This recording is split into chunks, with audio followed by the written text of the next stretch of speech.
Really fortunate to have a great horticulture program that includes this greenhouse space that allows us to produce all of our own plants for our annual beds, for our perennial gardens, for many of the city's community gardens that produce vegetables. I love working with the people. I have such a great team, and I'm absolutely obsessed with plants. There's just no getting around it. We've got vegetables, we've got some squashes here, lots of bedding plants, annual flowers. We've got basil here, delicious basil. This purple basil is so beautiful. It's edible, but it's also very ornamental. Lots of tomatoes. These are all going to be going to our growing home garden. This is a really fun plant called portulaca.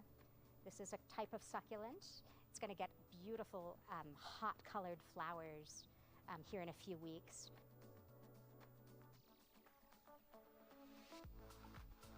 Besides myself, there are 4 full-time staff.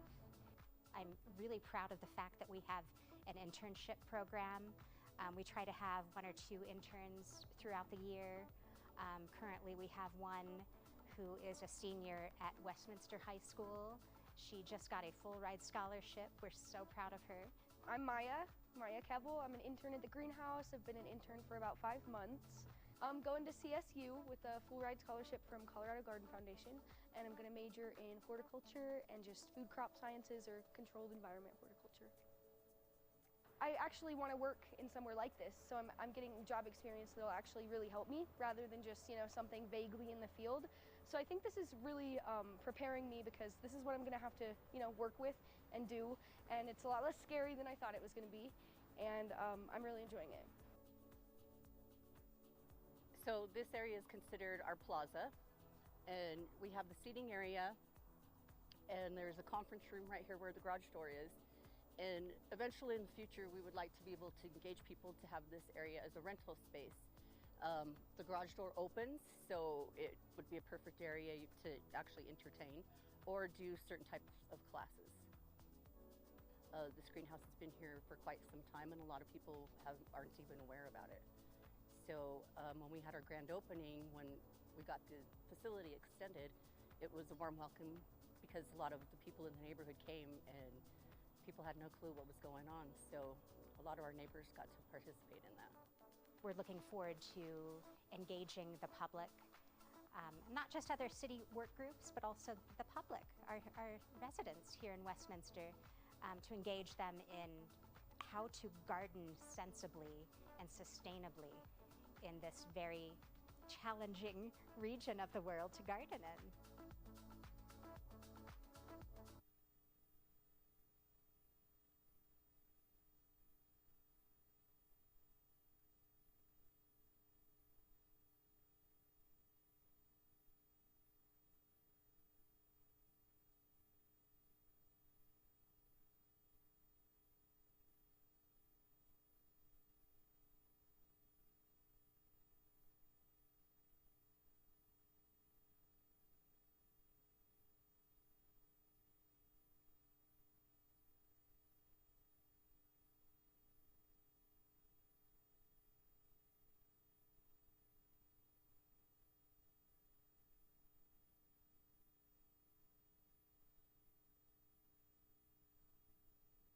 So when we started this process back in November, I went over and I was talking with some of the roll calls for the department.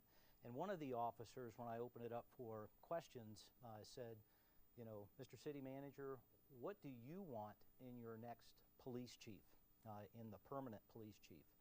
And I responded that I wanted a chief who lives values-based leadership.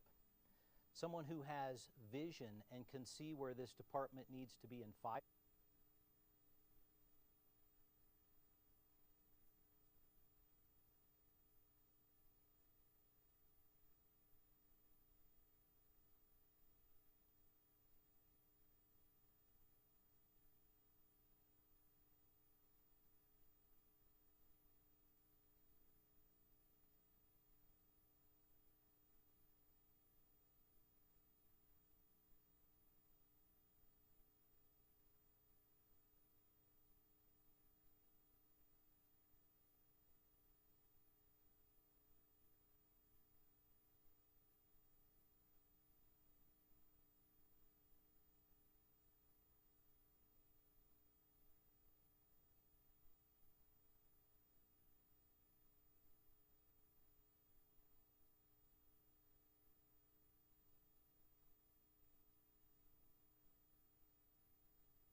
Good evening.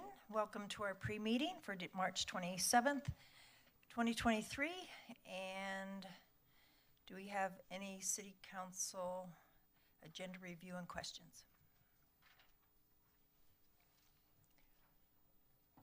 Councilor Baker? When were we going to talk about the CMAR? We're going to do that now, or we're going to do that when it comes up in the agenda? I think both Councilor Emmons and myself were interested in that, more information on that.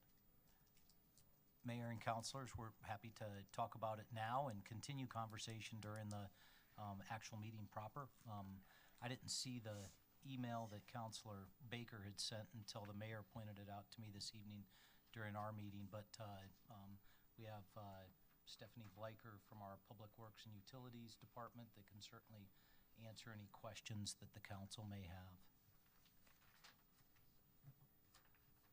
Ask away, Mr. Baker. Well, we only got one bid for the CMAR, correct? Even though we asked 3 different companies?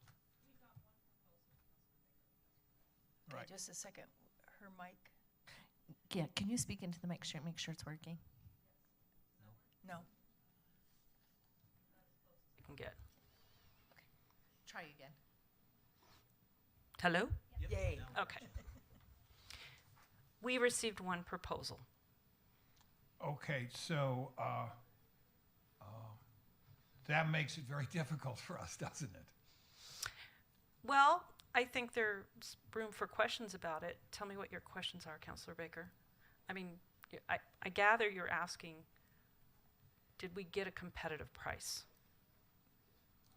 Right, that would be the first one, yeah. That's a great question. And we asked ourselves that same question, Councilor Baker. So we did get a competitive price. When you look at the breakdown of the price, which you actually have a copy of, at the bottom you'll see they have to purchase 3 major items. Those are the big dollar items. They have to get bids. They can't sole source that. They have to meet the specifications that the city calls for. So that's the biggest chunk of it. The other part of it is the work they do. The work they do comes out, if I remember right, around $118,000. We look at things like, what is their change order percentage markup? What is their markup just for doing the work? Both of those are 5%. That's extraordinarily low. 8% is common. I've seen over 10. So we know that's competitive. The other thing we look at is their hourly rate. Looking at their hourly rate, their PM, their superintendent, they're actually below what I usually see or oftentimes see. They're not very high level. So I'd say comparing, I was seeing between $9 and $19 roughly difference on those 2 major roles at their rate. The next thing you look at, how much work are they doing? How many hours of work are they dedicating to the tasks? And the tasks are defined by the scope of work. The scope of work is what they are proposing on. And so when we looked at that, all of those hours of work that they dedicated to each of those tasks was appropriate and reasonable. It wasn't underestimated, which is also problematic, and it wasn't overdone. So that's sort of a kind of a comprehensive way of looking at it. Okay, and what is the value we get from using the CMAR again? We have at the city, we have a number of different types of contracts we can use. And so what we like to do is we like to use the contract that best suits that given project. This is the Big Dry Creek Wastewater Treatment Facility. We're replacing one of the major items is the switchgear. It's original from 1974. It's past time for being replaced. It is the device that takes all of the electricity from Excel onto the campus, and then from there it distributes, it isolates and protects the different major electrical components. A lot of these are medium voltage. Medium voltage low end starts at 600 volts, which is pretty high level. Most of our staff don't need to, and are not qualified to work on that kind of level. And I'm sorry, but I think I may have lost sight of your question. So would you tell me again? What is the advantage we get by using a CMAR? Right. So this is an interesting project because you can't shut the wastewater treatment plant down when you're doing this major electrical work. You have to keep doing it. And so the engineer brings great value, but the contractor needs to be able to keep the plant running and safely do the work.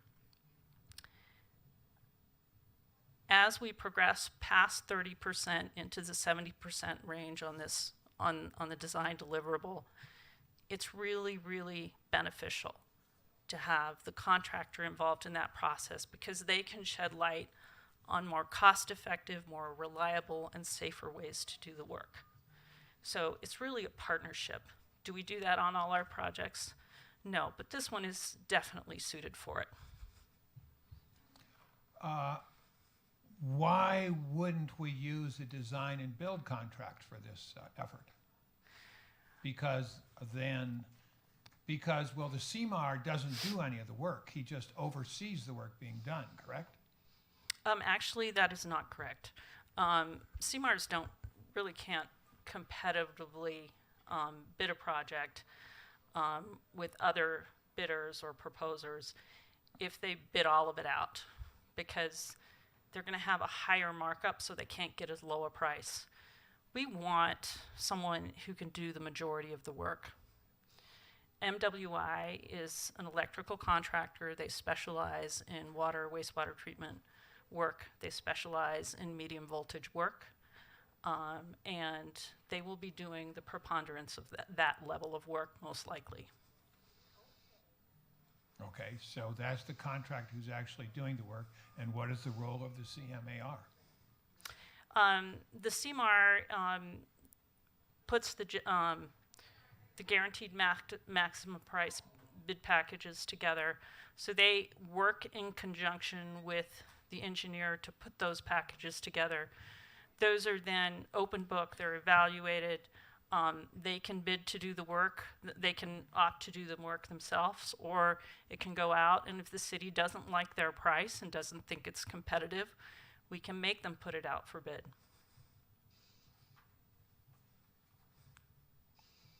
I will let my colleague ask her questions. Thank you. I'm good with the answers provided from previously in the email, so I'm good. Thank you. Anything else, Mr. Baker? Anyone else? On any issue? Okay. City Council reports. And thank you. Anyone? No? All right, we're recessed until 7.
don't either.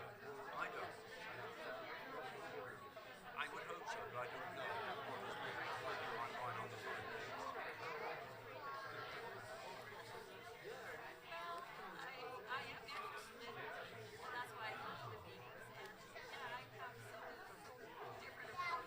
Well, trying to get through the medical stuff. Just this is beginning my second week of radiation death ray, which it's about 10 minutes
Welcome to tonight's meeting of March 27th, 2023. Please stand and join me in the Pledge of Allegiance.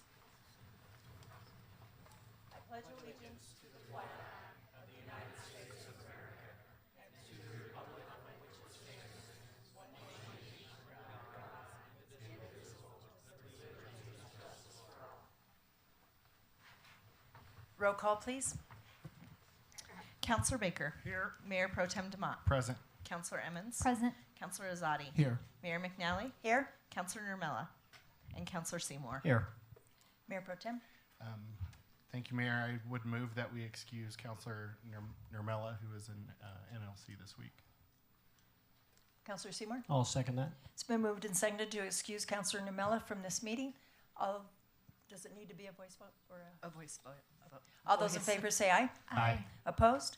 Motion carries. That brings us to consideration of minutes of preceding meeting. Mayor Pro Tem. Thank you, Mayor. I move to approve the minutes of the March 13th, 2023 meeting as presented. Councilor Emmons. Second. It's been moved and seconded to approve the minutes of March 13th. Is there any other comments or questions? All those in favor say aye. Aye. Opposed? Motion carries. That brings us to our fun part of the evening. And as we honor each of our groups from 20 years, 25, 30, and 35, please, if you have family members, friends, whoever that came with you, would you please come on down with them to be as we recognize our employee. You all are the ones that we need to also thank for being there to support our employees, and we thank you very much. So our first presentations are the 20-year certificates and pins. Councilor Azadi.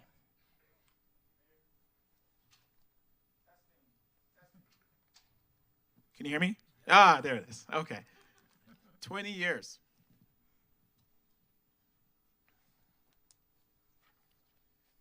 I'm going to read the first two. I don't believe they're here, but if you are here, raise your hand. Jeff Blakesley. Okay, so Jeff Blakesley has worked here for 20 years. He was hired as a firefighter in February 2003. In 2004, he was promoted to firefighter 2, and in April 2005, he was promoted to and currently holds the position of fire paramedic. So let's clap for Jeff Blakesley.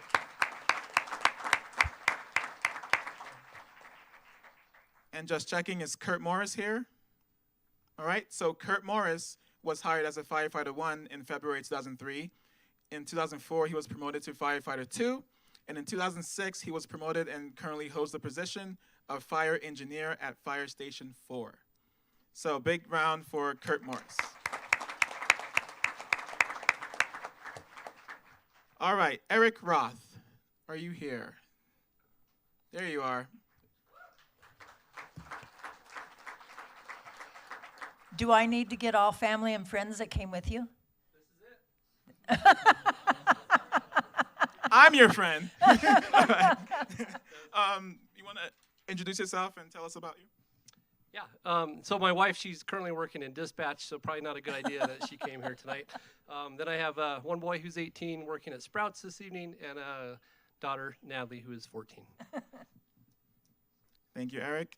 So I'm going to read this, and I like the first line. Odie, it rhymes with Obi, so let's go.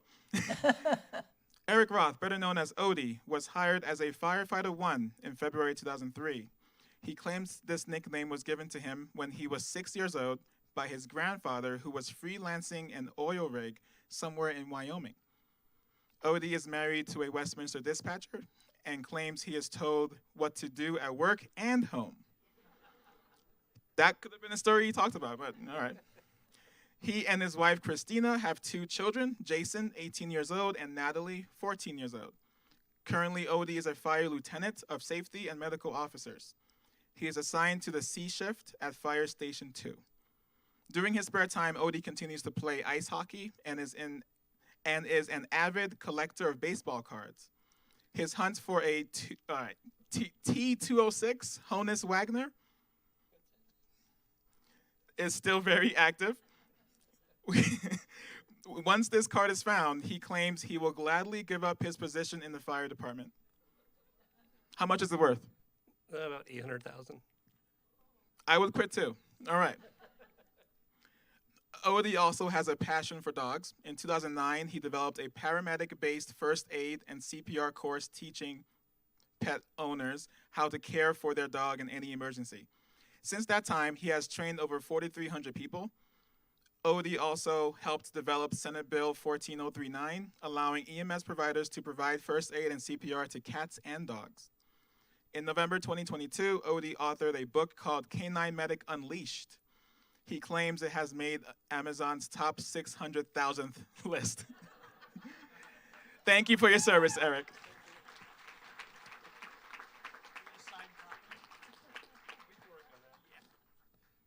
So here is a certificate of appreciation for you, Eric, and a pin. Thank you.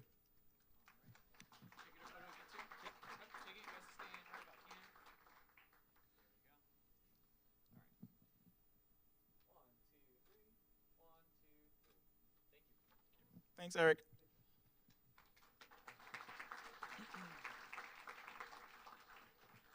All right, TJ Schreider, are you here?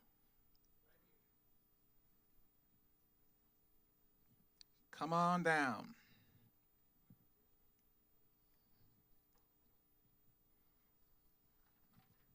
How's it going? How you doing? Good. Hi. This is my sister. Hi. My brother-in-law. You want to introduce yourself and your family? Yeah. My name's TJ Schreider. This is my sister Shelly Day and her husband Dwayne Day. They decided to come support me tonight, so bless their heart.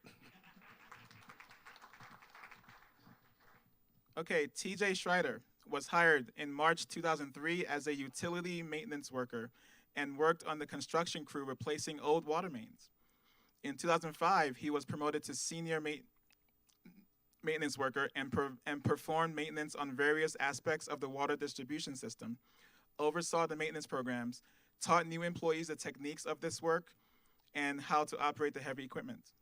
TJ was then promoted to a utilities technician and worked on all things dealing with utility meters in the meter shop.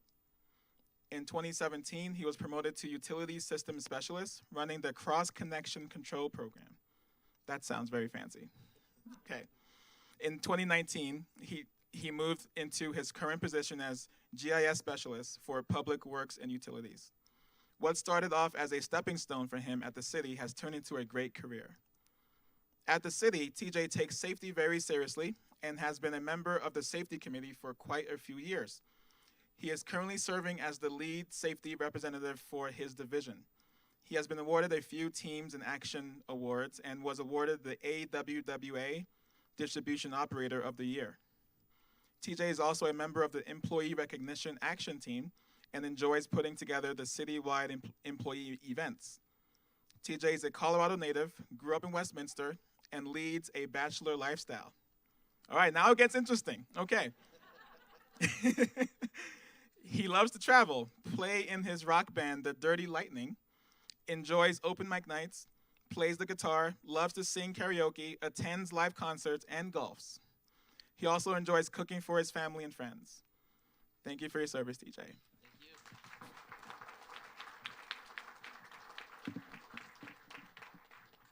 And here is your certificate and your pin. Thank you very much.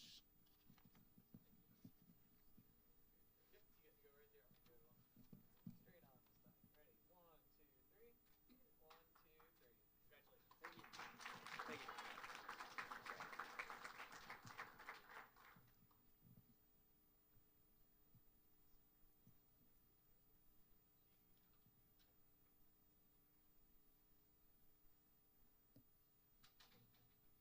Next, we'll be doing the 25-year awards.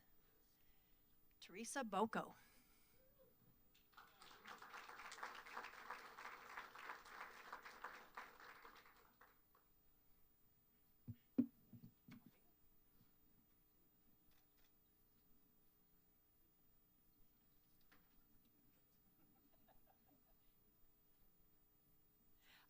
Introduce yourself and tell us what you do. Good evening, everyone. My name is Teresa Bocco, and I'm a policy and budget coordinator for the city. And glad to see everybody.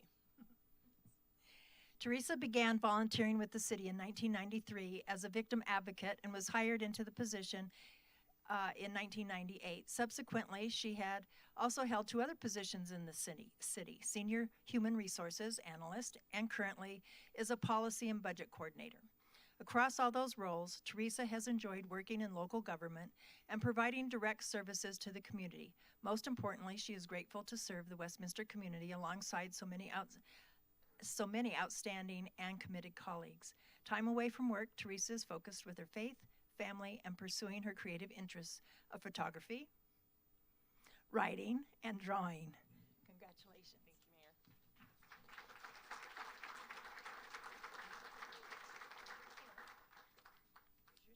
Mayor. Thank you so much. And with this, they get $100 for each year, so she gets $2,500. Going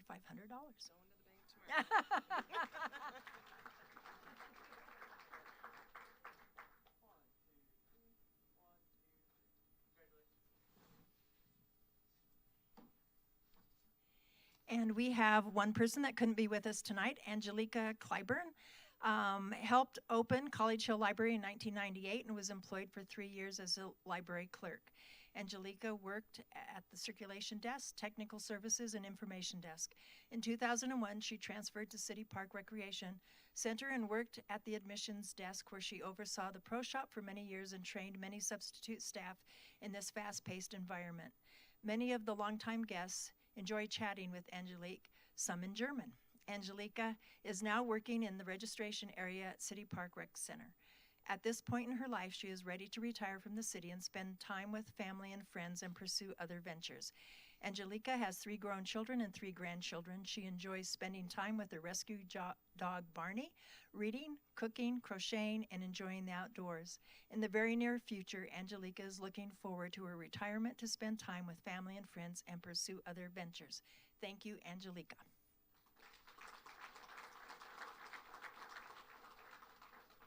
Gabe Garcia.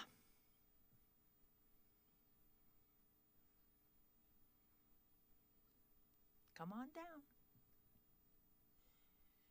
I've been known to go to the audience if you don't come out with them.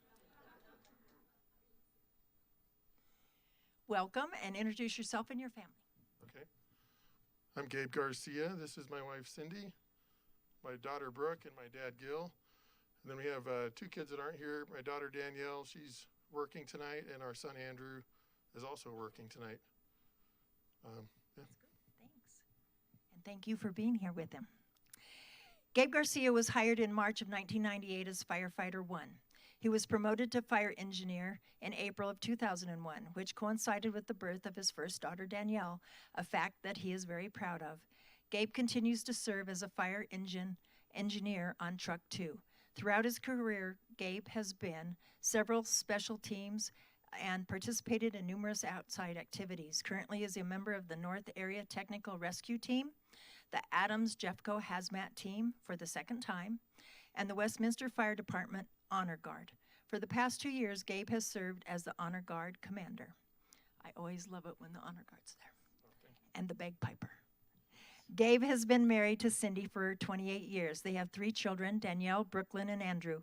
Gabe and Cindy also raised their nephew, Anthony, who is currently serving in the U.S. Air Force. Danielle will graduate with honors from the University of Denver in June. Brooklyn is a freshman at Regis University, and Andrew is in high school sophomore and the only child left at home. Empty nesting is just around the corner, and it is great. I changed a few of the bedrooms into other things so they couldn't come back. Gabe's favorite things in life include watching his kids in their various activities and taking family trips and vacations. Congratulations. Thank you. Here's your pin. Oh, thank you. Thank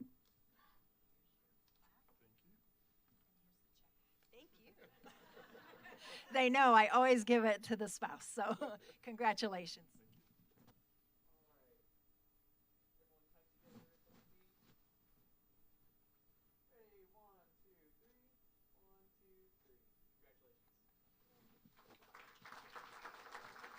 Counselor Seymour will do 30 years.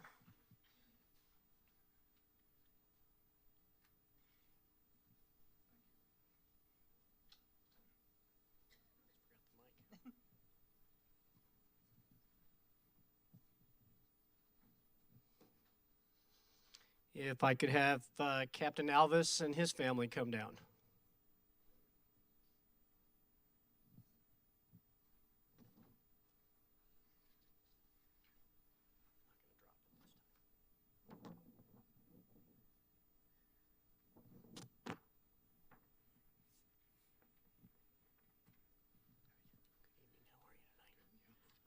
Let you introduce yourself and your family.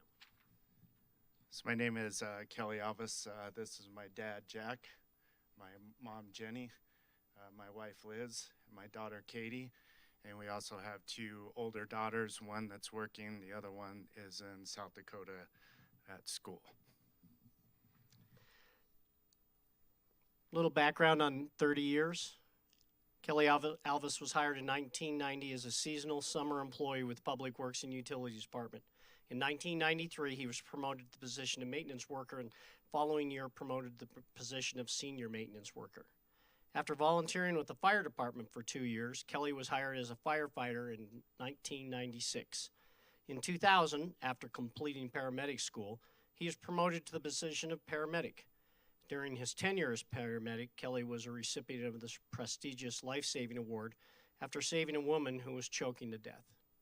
Kelly graduated in 2012 with honors and received his Bachelor of Science degree in Public Safety and Emergency Management. Later that same year, he was promoted to the position of Fire Lieutenant. In July of 2020, Kelly was promoted to the position of Fire Captain and is assigned as the Captain of Fire Station 4. He is also assigned as the B-Shift Training Captain. During his 27 years with the fire department, Kelly has served on the Metro Dive Team and served 11 years on Fire Investigation Team.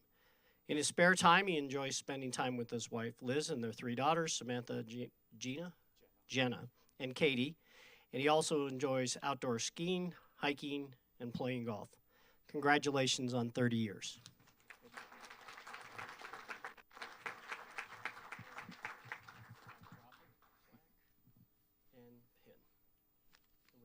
Squeeze in real tight.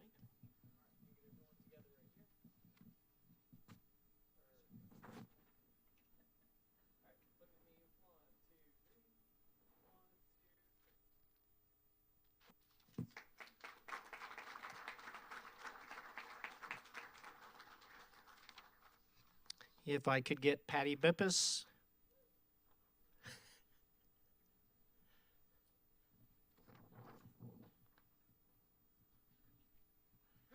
I think I saw you 5 years ago up here. That was it. Let me have you introduce yourself. Hi everyone, I'm Patty Bippus. I am currently a facility assistant at the Swim and Fitness Center. I'm here with my very best friend, Louis Salazar. I have 2 grown sons who I admittedly didn't tell them one thing about this. I saved them the trouble. And I also have a few colleagues and bosses out here in the audience. I appreciate you being here. A little bit about Patty's 30 years. She currently works as Assistant Recreation Facility Supervisor at Swim and Fitness, as she said. She started her career with the city as a lifeguard at City Park Rec Center, where she quickly promoted to her current title. Patty also had the privilege to assist in the opening of City Park Fitness Center and the Westview Rec Center. The Swim and Fitness Center has been her work home for the last 7 years. Her career has been sprinkled with a few Spirit Awards and Teams in Action Awards. And this past year, she had the fulfilling opportunity to write a grant that worked $1 million to be awarded $1 million to be applied to ADA upgrades at the Swim and Fitness Center as part of a larger remodel project slated to begin this spring. Patty loves to travel to her hometown in Salmon, Idaho, each summer to enjoy the company of her family and childhood friends and play on her parents' beautiful ranch, where she still will likely retire someday. She hopes. Soon. She has 2 young adult sons who she didn't invite here tonight for some strange reason. I understand that reason, though, too. And sometimes nervously cheers on as they navigate adulthood. Yeah. In her free time, Patty finds such pleasure in enjoying hanging out with the pollinators, toads, and other fun little creatures in her yard that her yard attracts during the growing season. Congratulations to Patty for 30 years. Thank you. Pin first.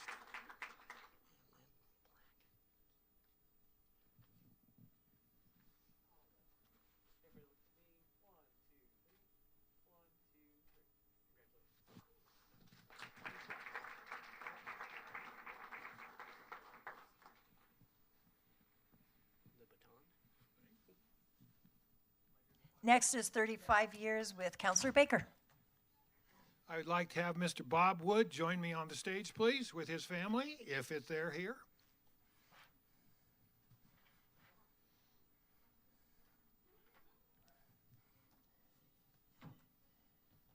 Thank you, Bob. You want to take the mic and introduce your crew? I'm Bob Wood. This is my daughter Courtney, my son Tim, and my grandson Jackson's too afraid to come up here. Oh. And you can come down and join us at any time, Jackson. No, okay. 35 years is a long time. Old enough to be president, I believe. No thanks. Bob Wood was really hired on February 8th, 1988 as a maintenance worker for the streets division in the Public Works and Utilities Department. After moving up the ranks of the street department in 2004, Bob accepted a position in the community development department as an engineering construction inspector. Moving on up in community development, he is now a capital and development project inspector. Bob is known as the subdivision guru, including beard, and he is assigned all new of the subdivisions. Bob has two of the children, a daughter, Courtney, and a son, Tim. He also has a 7-year-old grandson, Jackson, and another grandson due in June. When you see Bob outside of work, he is most likely with a family member. Bob loves, camping with friends and family, riding his UTV, or just traveling the country on his motorcycle. Thank you, Bob.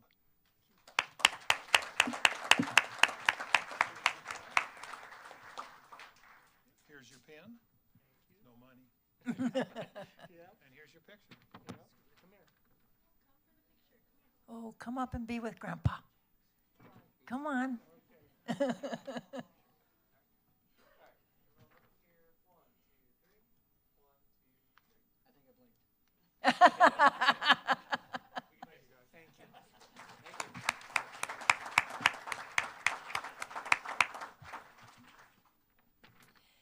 Next, we start with a proclamation celebrating the City of Westminster's 112th birthday, and a proclamation with Councillor Emmons. And may I have the Westminster Historical Society come join me?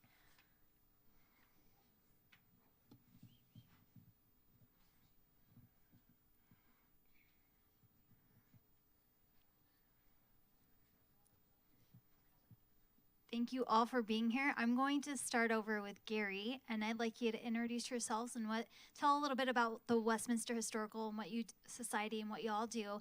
And then I'm going to end with Linda, because when I was reading the proclamation in our packet, it really just kind of brings it back to Linda. She knows so much about Westminster and its history. Not only is she a teacher at the Pillar of Fire, she's taught us so many things. Just me personally, growing up in the city, I thought I knew a lot, but she knows all the little gems about Westminster, so I'm going to end it with Linda. Hi, I'm Gary Shea, born and raised in Westminster, and I've been involved with the Historical Society for, I think, 20 years now, possibly. And I serve as vice president and help out with all the other events, Hometown Christmas, the annual tea. Hi, I'm Mark Clark, born and raised in Westminster, so I guess I'm part of history. I'm old, but enjoy living here, best town in the world. I'm Bob Graybill. I'm the first man because I'm married to the president. Anyway, I also help with the tea and the different things and help with the Bowles Museum on Saturdays, which is a really fun opportunity to get to know the history better. So if you have a chance, come on down on the first Saturday of the month. I actually wanted to do something after you make the proclamation. Okay, so I'm going to have her do this first. You'll like it. It's the first of a kind. So with that, whereas on April 4th, Westminster celebrates its 112th birthday, and whereas the city of Westminster is home to about 117,000 residents in 34 square miles and spans 2 counties, Jefferson and Adams.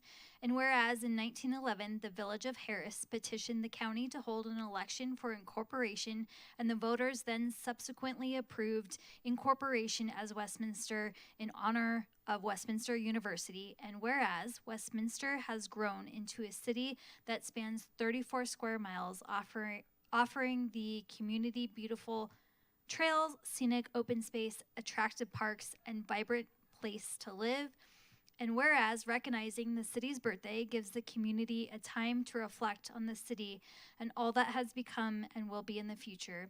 And now, therefore, I, Nancy McNally, Mayor of the City of Westminster, on behalf of the entire City Council and staff, do hereby proclaim April 4th, 2023, the City of Westminster's 112th birthday, and call upon the people of Westminster to celebrate and enjoy the community the city has become. Signed this 27th day of March, 2023.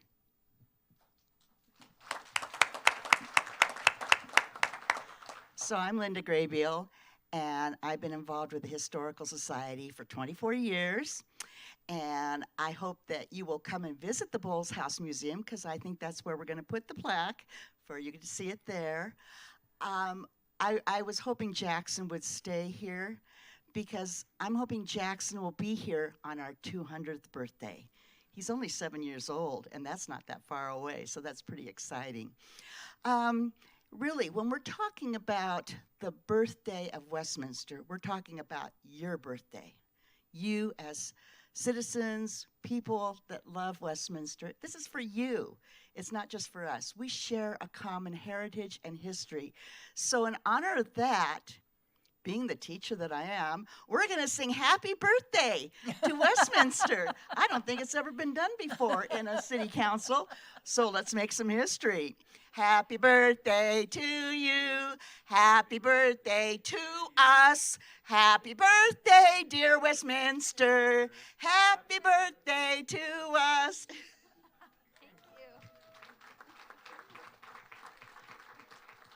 And in conjunction with the Westminster Historical Society, starting in June, we'll have historical tours throughout the city. They will be monthly, so June, July, August, and into September. So make sure to catch one of those. It's very informative, and we've heard very good things from the inaugural year last year. So thank you.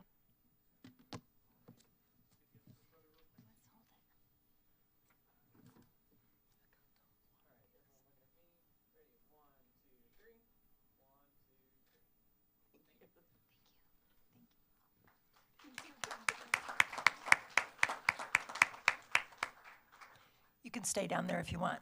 The council is going to be coming down to recognize 10 youth that have been selected for their local recognition by the Adams County mayors and commissioners.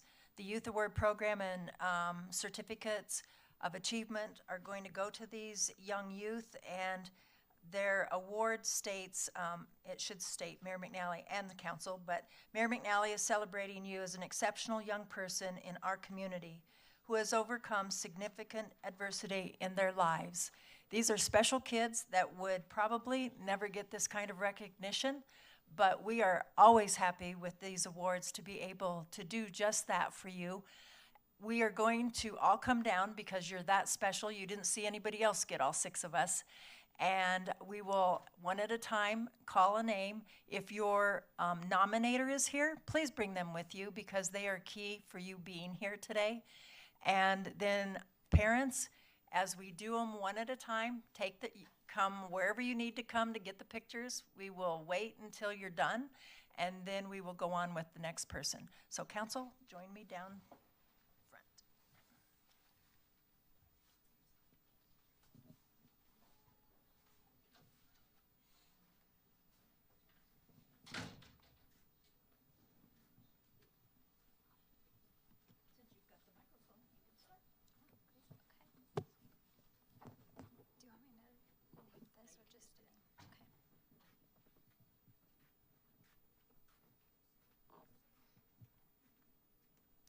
All right, may I have Victoria Teckham join us up front?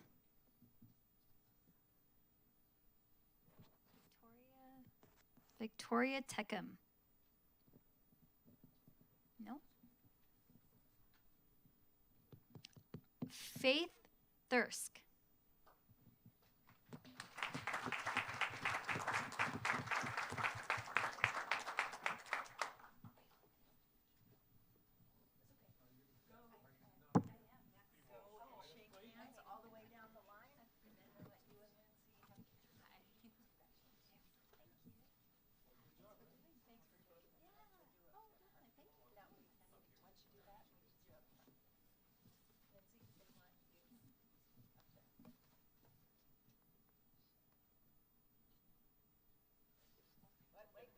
Paparazzi behind you. Real quick. 1, 2, 3. 1, 2, 3.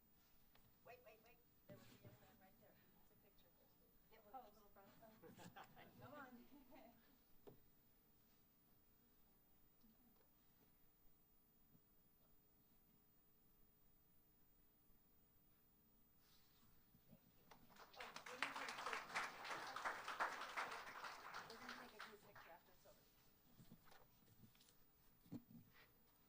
Will Rejoice Chan please come down? Rejoice? No, couldn't make it. Gabriel Johnson. Uh-oh. At 0. Eric Mastis? Eric Mastis with us tonight? No. Rich and I aren't doing well. And then Lucero Carrera Mikel.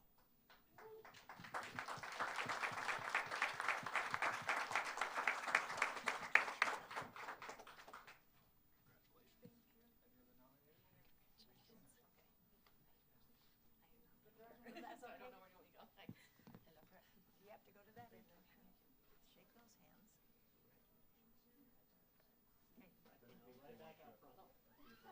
Up front with the... Oh, I do.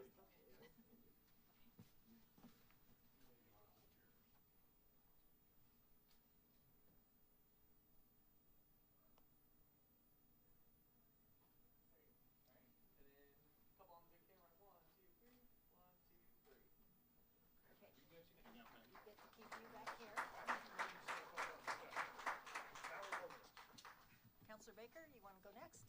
Certainly, I would like to have B. Bradford, if she's here, to join us, please. B. Bradford. Okay. Jay Snyder. You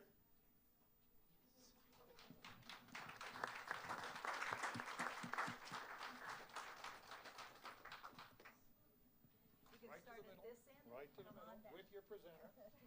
We'll get this eventually.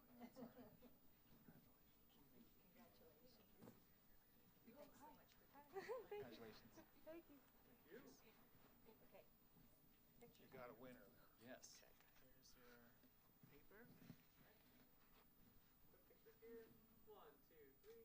1, 2, 3. Do you have any of the paparazzi?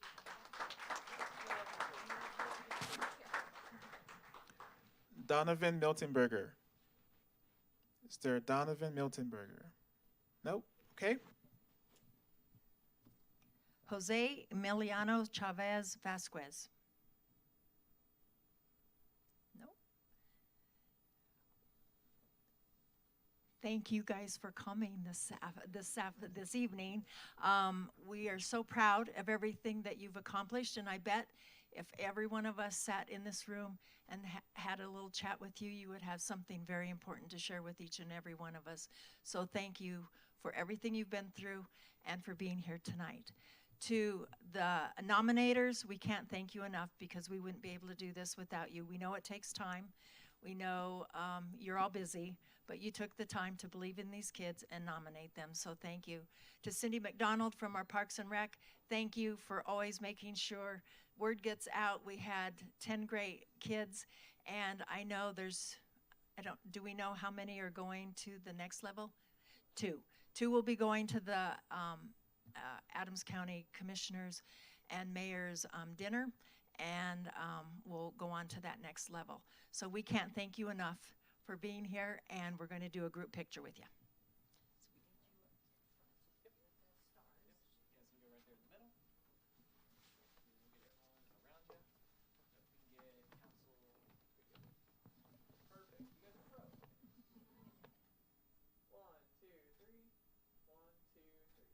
stay put? Does it count?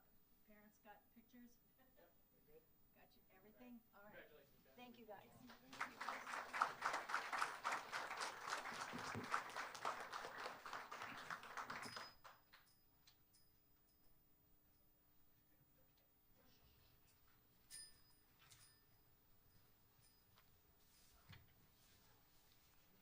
You all are not rude for leaving if you choose to, because we will be getting into our meeting. So thanks again for everybody being here tonight.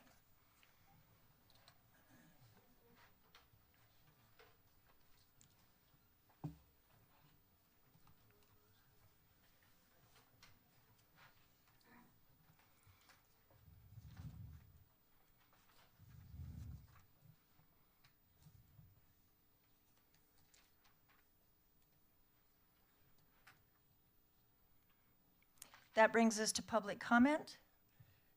City Clerk Fitch. I have 11 speakers signed up and I think 5 voicemails. The first speaker I've signed up is Alan Farb. Welcome.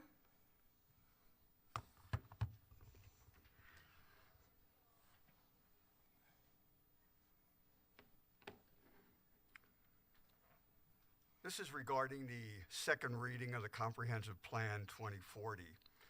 This council, with the exception of Councilors Numella and Azzetti, has certainly gone in a woefully wrong direction. You've gone so far afield with your recasting of the 2040 Comprehensive Plan in its own image that it has openly demonstrated its contempt for its own Westminster citizens by ignoring the true majority of Westminster's populace's desire for more affordable housing, such as lower income and high density housing, and by dismissing the real world data from our state, federal, and the respected American Planning Association, especially as housing crisis has become so pronounced. This demonstrates how out of touch and out of step 5 of you are, with at least one of you manufacturing their own set of magical facts. And please don't use your tired trope of water use to disguise the reasons for limiting multifamily housing versus more single-family housing. Virtually every scientifically recognized water use study in the United States definitively proves that multifamily housing uses less water than single-family housing, especially for single homes with large lawns. The only residents I've publicly heard so far speak positively on this recasted plan are the 5 of you who voted for it, unless you've rallied a few people tonight. Even city staff has publicly said that this revised plan is driven by, quote, what most of council asked for, unquote. It's not what your residents asked for.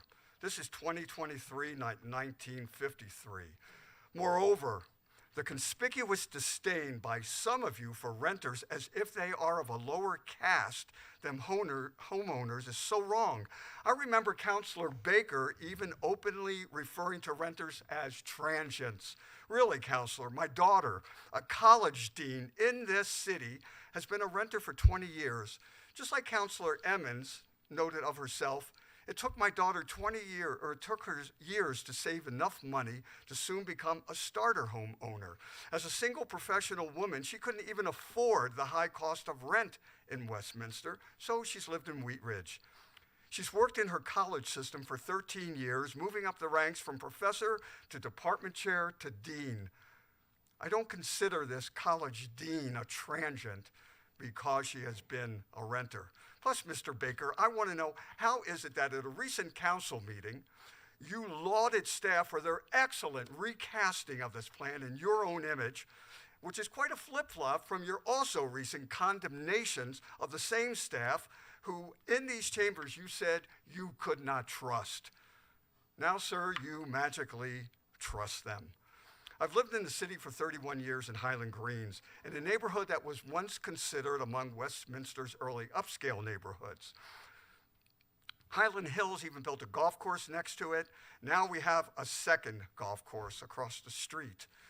My wife and I were lucky to then buy into this neighborhood 31 years ago. As fixed income seniors, we couldn't afford our house today. We probably couldn't even now afford a comfortable place to rent in Westminster. Instead of excluding hardworking, low-income families like the immigrants and new Americans I teach English to, or even my college dean daughter, and which seems the intent of too many on this council to want to exclude, I would truly welcome real affordable housing across the street from my neighborhood rather than the high-income housing development that this council approved to be built across the street from us. Why? Because I want an inclusive, diverse Westminster, not one comprised of a narrow demographic group that mirrors me, that mirrors the majority of this council. As a 31-year resident, I strongly recommend that you rethink this wholly misguided recasting of the 2040 Comprehensive Plan and vote no. Vote no. You've already again wasted too much staff time and too much Westminster taxpayer dollars on trying to remake Westminster in your 1953 image. Thank you. Thank you. The next speaker is Carol Campbell.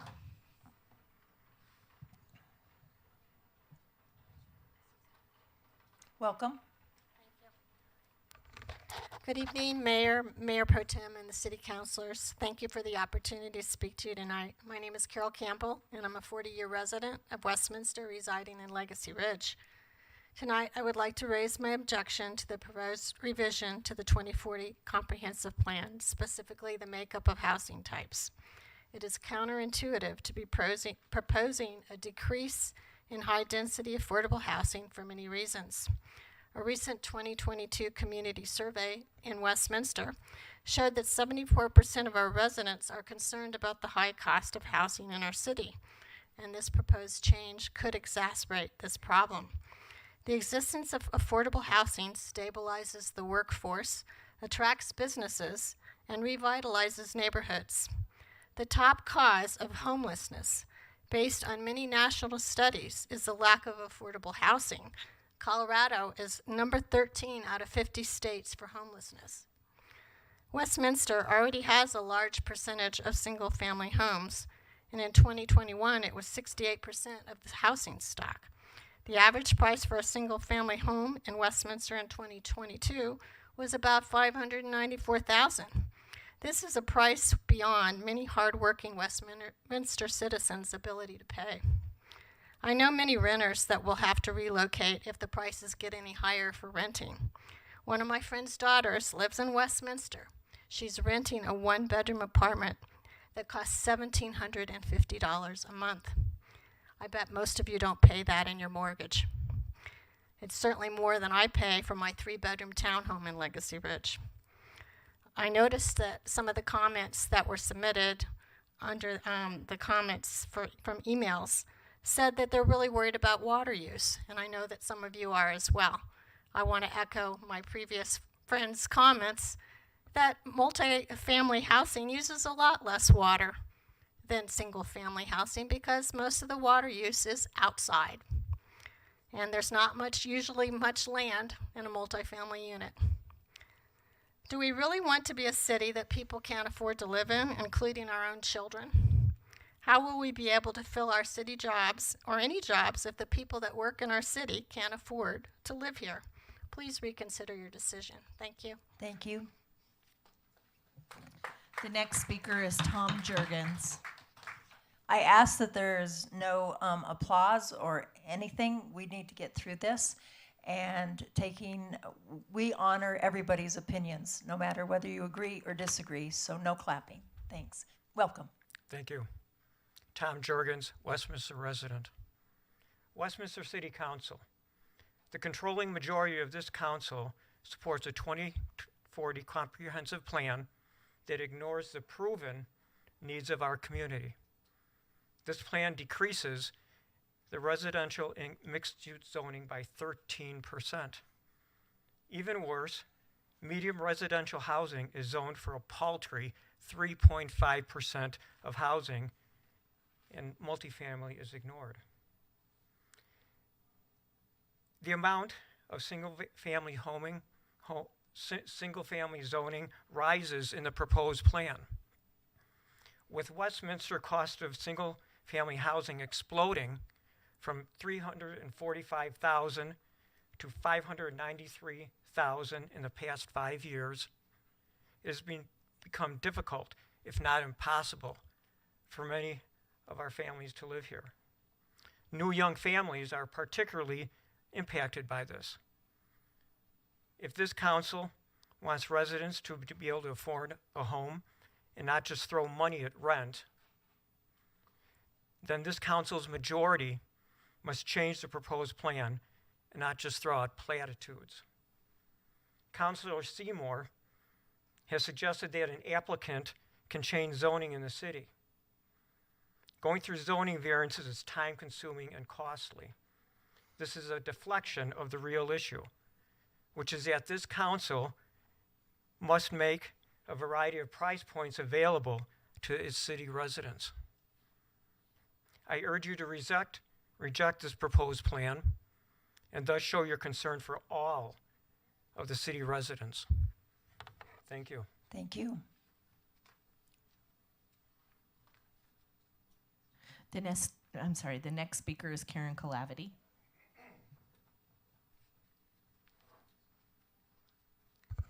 Hello, Karen Calavity, 9940 Westcliff Parkway.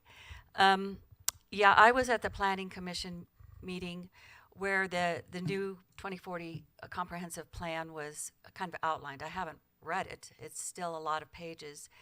But I have to admit that I saw some positive changes in that plan from 2 years ago. And as a person who has formerly worked with developers, I do know that some of these price points are set by the developers and the cost of land, the cost of utilities, the cost of materials, rather than set by the city. So, and Colorado has become a very popular place to live, and as it becomes more popular, all those things, the water, the land, the materials, those all become less available, more finite, and consequently more expensive. So I can't blame City Council for the cost of housing necessarily, although I do think there are ways of making some more affordable housing available through perhaps some of the 2040 comprehensive land use items. But what I really want to speak about is a land use issue that has to do with housing of wildlife, because unfortunately what I am seeing in Colorado, and I've been a resident of Colorado for my whole life, I'm 66 years old, and I'm seeing more people moving in and less space for wildlife, and they're some of the residents here in this state as well that I hate seeing moved and displaced and killed for humans, quite frankly. We've got to be sensible about how we arrange housing for humans so that it doesn't terribly impact our wildlife friends. Specifically, I wrote a letter about the beavers that I was surprised to see beaver dams along the Big Tri Creek waterway, about a year ago, and it was delightful to see these wild animals that have been taken out. I mean, fur hunters, fur trappers destroyed plenty of beavers throughout the last 200 years, and here were some beavers settling in on a waterway that does need some restoration. And I was told that when I saw no dams and saw no beaver activity there about a month ago, that I brought this up, and I was told that that had nothing to do with Westminster, and I was very glad to hear that. But there are plans for the waterway and that area to be restored. And I just want to bring up that our native animals need a place to live. They have a reason for being on this earth. And beavers are very, very good at restoring waterways. And the flood control district is planning major work on that waterway in the next couple of years. And I don't think that it includes our natural engineers. It sounds like a lot of artificial man-made engineering. And some sophisticated cities are starting to use beavers as part of their stream restoration criteria. And I would like us to consider minimal invasive waterway restoration with beavers rather than bulldozers and some of the more invasive and destructive ways of dealing with stormwater and bringing it back to a natural state. So that's part of what I wanted to bring up tonight. Thank you. The next speaker is Christopher Stimson.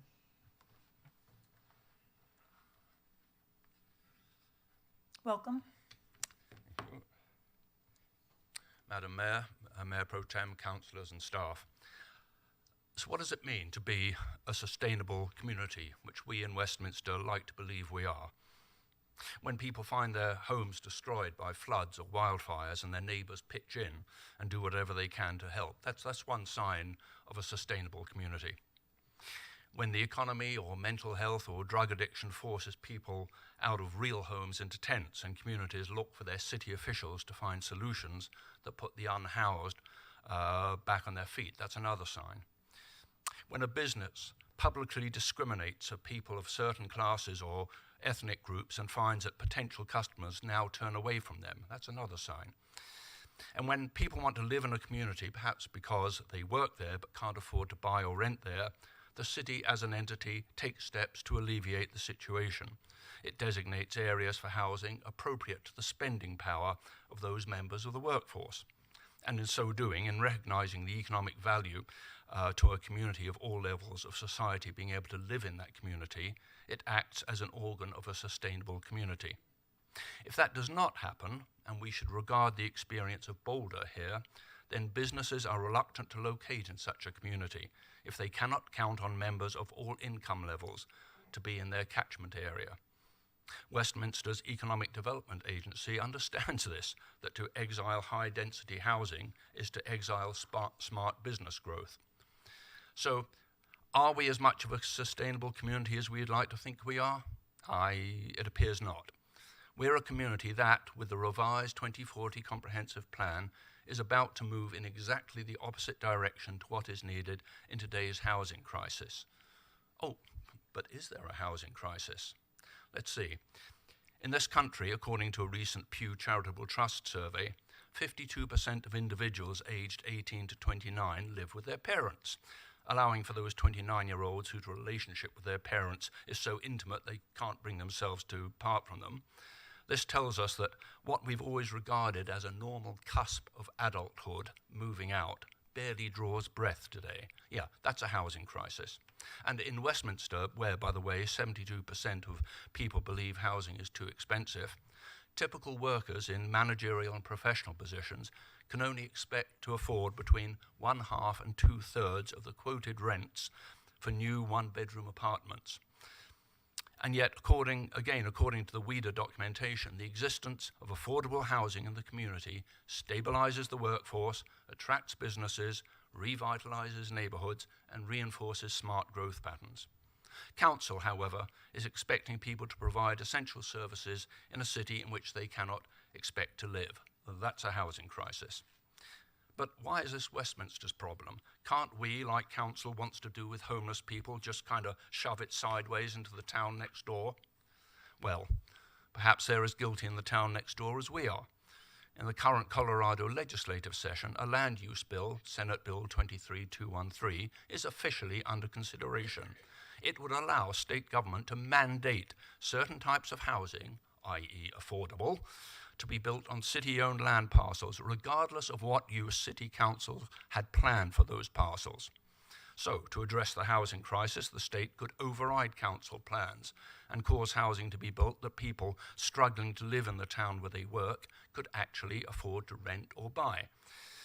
It may be difficult to embrace the notion of a bill that takes decisions out of the hands of local authorities, but clearly this bill is aimed at recalcitrant city councils, such as ours, who are unwilling to face the reality of the housing crisis.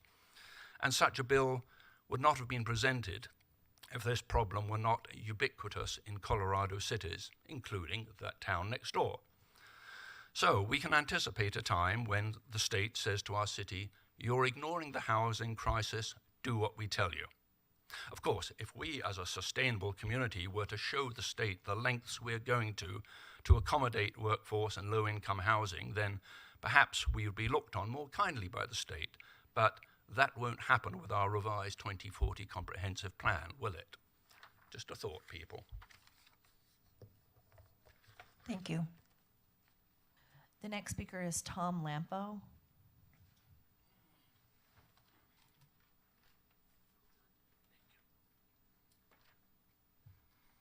Welcome. Hello. Thank you. First off, congratulations to all that were honored tonight. That's incredible. So my name's Tom Lampo, 3951 Jackson Way.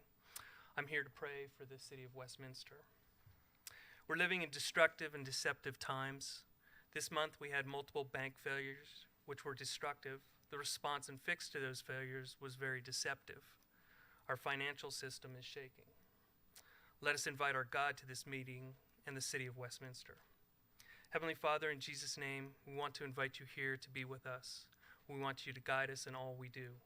We want to draw closer to you because we know you will draw closer to us. In James 4:8 it states, "Draw near to God, and he will draw near to you." We claim this and expectantly wait on you. And Lord, we want to lift up the first responders in this community. They are there for us, a presence we can't do without. Strengthen them, give them comfort with Psalms 23:4. Even when I walk through the darkest valley, I will not be afraid, for you are close beside me. Your rod and your staff protect and comfort me. Watch over their words and their actions. Give them peace in times of stress. Let them think clearly with love and care for those they encounter. And for those that shape the course of the city, you want them to be mindful of the least in society. In Psalms 82:3-4 you state, "Give justice to the poor and the orphan, uphold the rights of the oppressed and the destitute, rescue the poor and helpless, deliver them from the grasp of evil people." And as a community, you want us to be mindful and celebrate the changes ahead of us. You are taking back 7 areas of influence: family, religion, education, media, entertainment, business, and government. These are the areas of shaking and shifts. You will accomplish this in unconventional ways. It is not man who is doing this. No one will be able to take credit for it.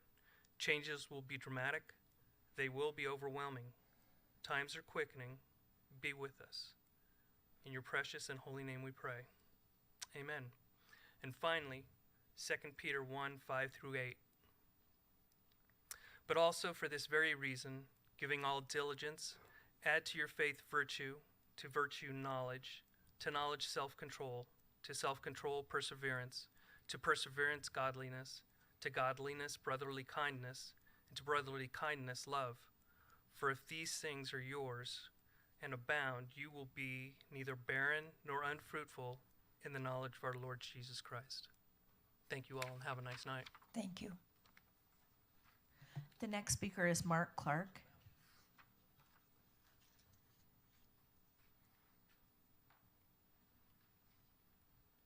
Welcome. Good evening. Hope you're all well. I'm here tonight to support your comprehensive plan. I think it's well thought out. I think you guys worked very hard at it. Your staff did an incredible job. My background, and when I was up here with the Historical Society, I'm a native of Westminster, Colorado. I grew up in 71st and Bryant. I've seen growth for many, many years. And I also know that my profession is electrical engineering. I own my own firm for over 38 years. And I've seen growth. I've seen high-density housing. And I think you guys are doing the right thing because water is it's a golden resource. And if we have high-density housing, we're going to also have to look into more police, fire, sewer, water, and also power distribution. I do a lot of work down the neighbors in Denver, in Rhino District, in the Highland District, and I've seen growth. I've seen it's not pretty. The traffic is a nightmare. There's no affordable housing down there. They say Denver's doing it, but it's not. You know, they might do a couple little things here or there, but they're not supporting low income. And so putting more houses up here is just going to move the problem to where we were here with the power infrastructure, water, and everything else that goes along with high-density housing. So I support your plan 110%, and thank you so much for taking care of our city and working hard and doing your due diligence and making it happen. You all have a great evening, and see you around. Thank you. The next speaker is Emily Brooks.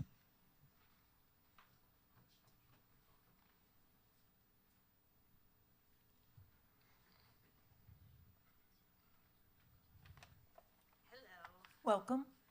Thank you. In November 2021, Council halted the Water 2025 project because some members questioned the need for a new treatment plant at a new location and subsequently directed staff to explore options.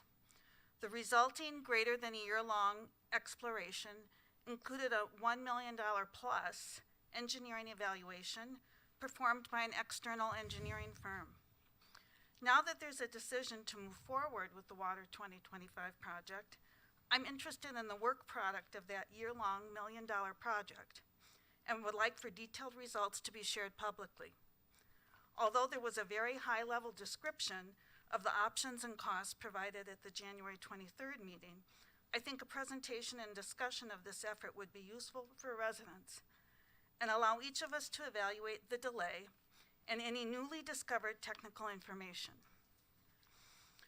Related to Water 2025, in January 2022, staff reported that the city had been invited to apply for an EPA Water Infrastructure Finance and Innovation Act loan with very favorable financing terms. It was estimated that this loan could save approximately $100 million over the life of the project. I'm wondering if this loan is still available to the city and if we will be applying for it now that the project is back on, or if we missed that opportunity because of the delay.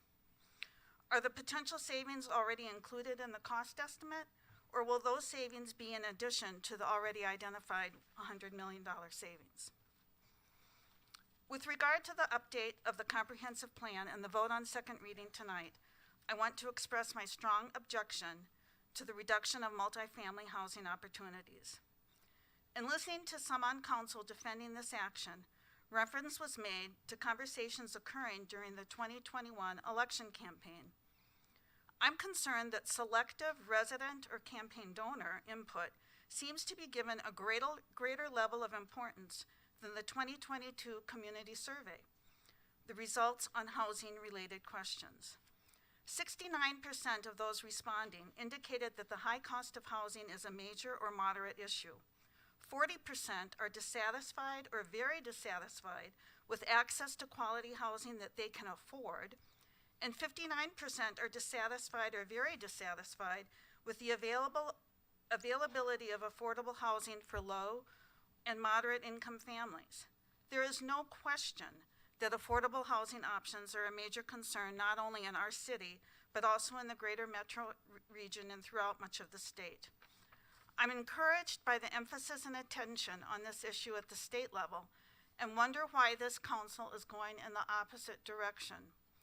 In listening to your many development-related discussions, I've heard more repeated concerns for dogs having a place to poop rather than people having an affordable place to live and providing a mix of housing across the economic spectrum. As for the new plan, better matching the available water supply, this is an area I think does deserve the exploration of other options, including returning to a rate structure that really encourages conservation and discourages excessive outdoor water usage. This decision to revise the comprehensive plan echoes the water treatment plan approach, where council did not believe the outcome of the prior work and analysis and were convinced that they could come up with a better plan that would satisfy election supporters and donors.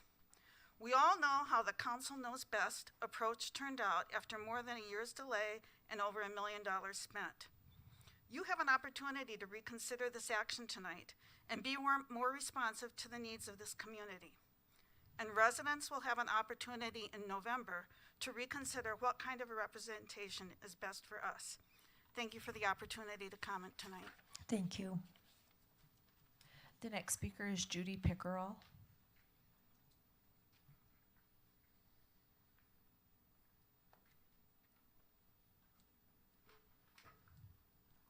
Welcome. Thank you. Good evening, counselors, mayor, staff. I'm new to this. I'm not like these other people. This is the first time for me.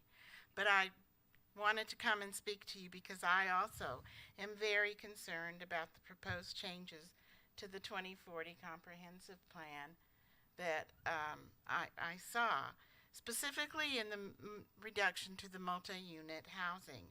I'm very disappointed in this action. I myself live in multi-unit housing. Moved here from out of state.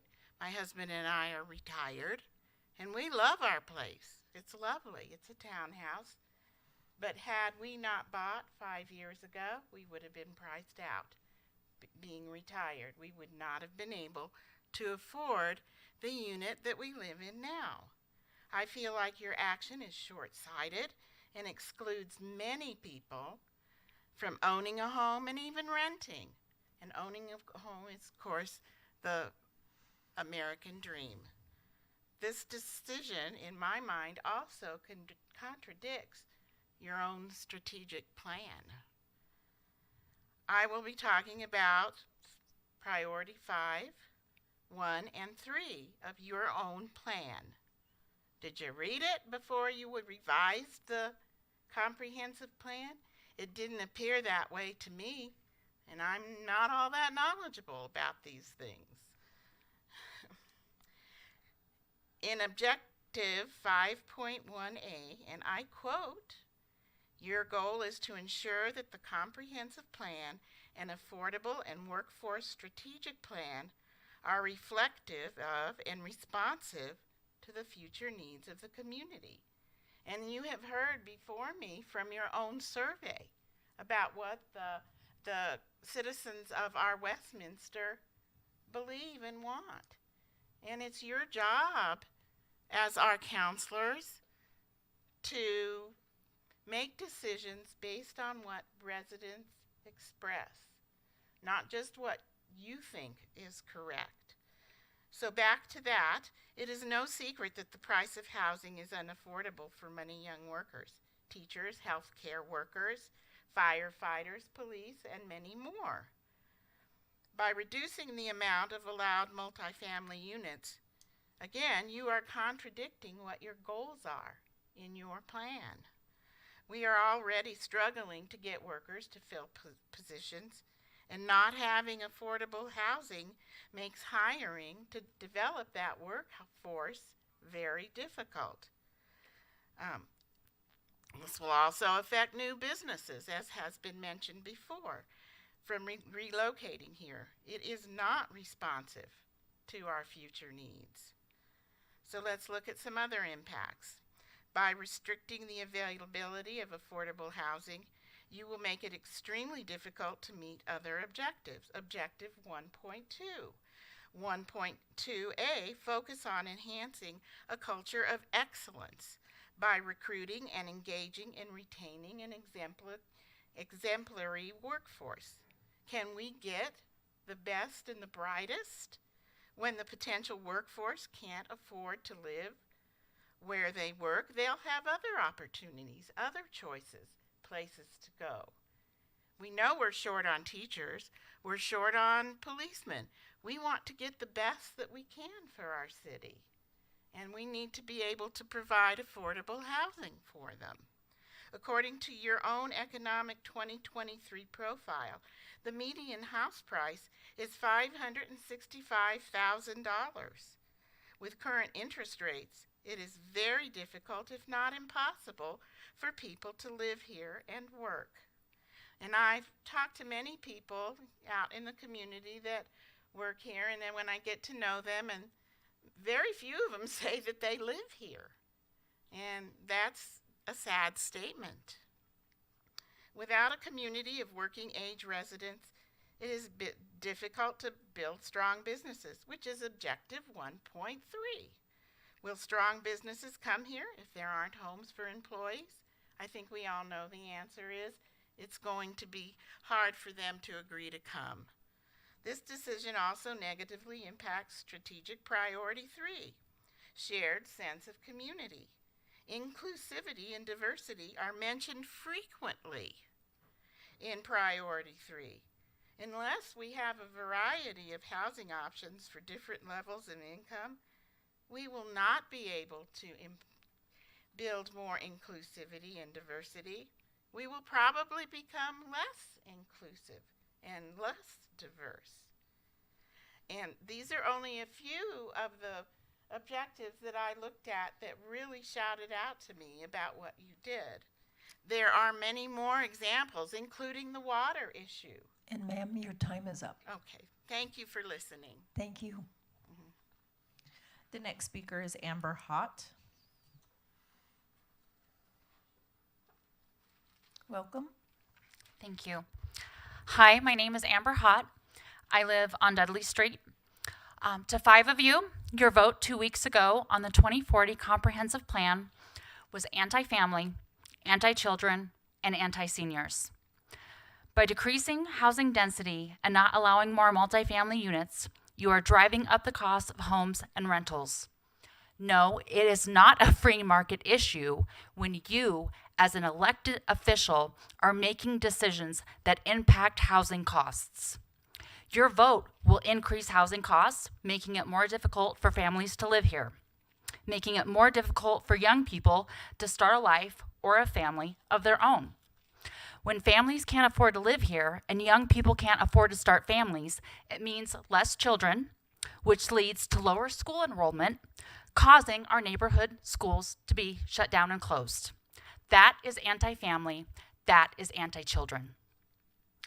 When seniors' home values have inflated, causing property taxes to increase, or they need affordable senior housing, which is something we don't have enough of in our city, we are pushing seniors out of their homes and out of their communities. That is anti-seniors. Your vote is harming our residents and harming our city. Prove that you're not anti-family, anti-children, and anti-senior with your vote tonight. Thank you. Thank you. The next speaker I have signed up is Bill Christopher.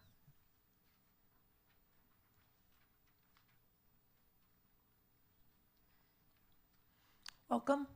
Thank you. First of all, a happy 112th birthday. You're all holding up quite well. Good evening, Mayor McNally and members of City Council. My name's Bill Christopher, and I reside at 3781 West 101st Avenue here in Westminster. I've been a resident of the city for 55 years, and I've seen a lot come and go as far as this whole issue of density and apartments and open space and how best to use the land. I wish to speak in favor of the 2040 Comprehensive Land Use Plan tonight. This set of decisions by City Council is likely to be one of the most important decisions this council will make. It sets the direction for the remaining developable land, as well as plenty of redevelopment opportunities, which will become the dominant type of development in Westminster due to the small amount of remaining developable land. The plan is well thought out and reflects the huge amount of time and effort the staff has put into it. While I tend to think it's too voluminous in narrative and examples cited, the real meat of the comp plan is right on. I know that there are those who have spoken about keeping the higher density throughout the city. However, in my opinion, they have not and are not listening to the majority of residents. Using the last community survey, where the question was about the cost of housing, is a little misleading as far as arguing for more apartments, in my opinion. If you'd ask the question about, do we favor more apartments, I would bet you they would say we don't want them. And that's what they were saying back in 2021 during the council campaign and the mayoral campaign, where they were saying that they don't want a lot more apartments. We already have seen the results of the new downtown with the 1,300 or so apartment units that are already there, with the traffic, the noise, the crime that has increased.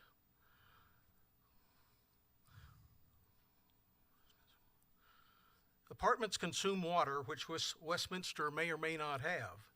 If you retain the higher density from the 2013 plan, it is questionable at best if there is sufficient water to accommodate all the extra dwelling units. Westminster's ability to serve new water customers could be compromised. Some people, as well as 2 council members, have said they want more affordable apartments. Well, I suggest we analyze the number of affordable apartments already in existence in Westminster. There are plenty. Plus, remember, there are more that will come in accordance with the 2040 plan. I think that's being overlooked here. It isn't like the new plan is void of high density. Far from it. Just look at the train station area, the new downtown, Uplands, the Orchard, Brook Hill, and several other areas. Furthermore, I would submit that the City of Westminster has done more than its fair share of affordable housing. Take a look around the northwest metro area and compare Westminster's number of affordable housing units to such other suburban cities as Arvada, Broomfield, North Glen, Wheat Ridge, and Thornton. Let's spread this opportunity to serve lower income families through the whole northwest regional area. Plus, it is important to remember that no metropolitan area can build enough affordable dwelling units to solve this problem. Finally, I want to go on record as not including the new downtown specific plan when I say that I support the 2040 Comprehensive Land Use Plan. If you read my columns in the Westminster Window and the Thornton Northland Sentinel, I think that's no surprise. The new downtown plan is excessive in density and apartment land use. If the new downtown plan is allowed to be built out, we will see more traffic congestion in a concentrated area, more noise, more air pollution, and using up water resources which may or may not be sufficient. I look forward to when City Council takes up the review of the new downtown specific plan separate from the comprehensive land use plan. I urge you to vote in favor of the 2040 Comprehensive Land Use Plan. Thank you for your attention. Thank you. That's the last live speaker we have, so we have 5 voicemails. Let me just ask if there's anybody in the room that didn't get signed up for this, please come to the podium.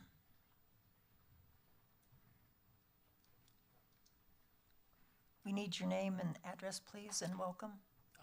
Good evening, councilors. Joe Janicki, Highlands Green. I used to live in a stack and pack urban environment. It was called Denver. It's gotten progressively worse. When I moved out 33 years ago to Westminster, it was because I chose to live in the kind of environment that you folks seem to have adopted and want to continue Westminster to look like. I came here with a different agenda in mind, but I find myself listening to some of my neighbors who are in favor of stack and pack affordable housing. When I drilled down on the definition of affordable housing, what I found out was that there was no building codes were changed. They didn't diminish the quality of the electrical work or the plumbing or the structure of the building or something like that. It was basically housing that was being paid for by your neighbor. Let's just call it welfare housing. I'm not in favor of welfare housing. I want the open spaces that we have. I want the single family homes that we have, the golf courses that we have. If these folks are concerned about where to live, they can do what I did in my youth, and that is go find some cheap-ass place to live with a whole bunch of roommates until I had enough money to buy myself a house. And houses were just as expensive back in '71 as everybody seems to think houses are right now. One of the big differences, and I know that the council has no control over this, is that the first dollar I made in my business in 1971 is now worth 2 cents. What happened to the value of the dollar? Houses back then were $50,000. Now they're $500,000. We should speak to our federal government about that. That is not council's responsibility. Several of my neighbors also mentioned they were concerned about the cost of housing driving out potential residents and businesses.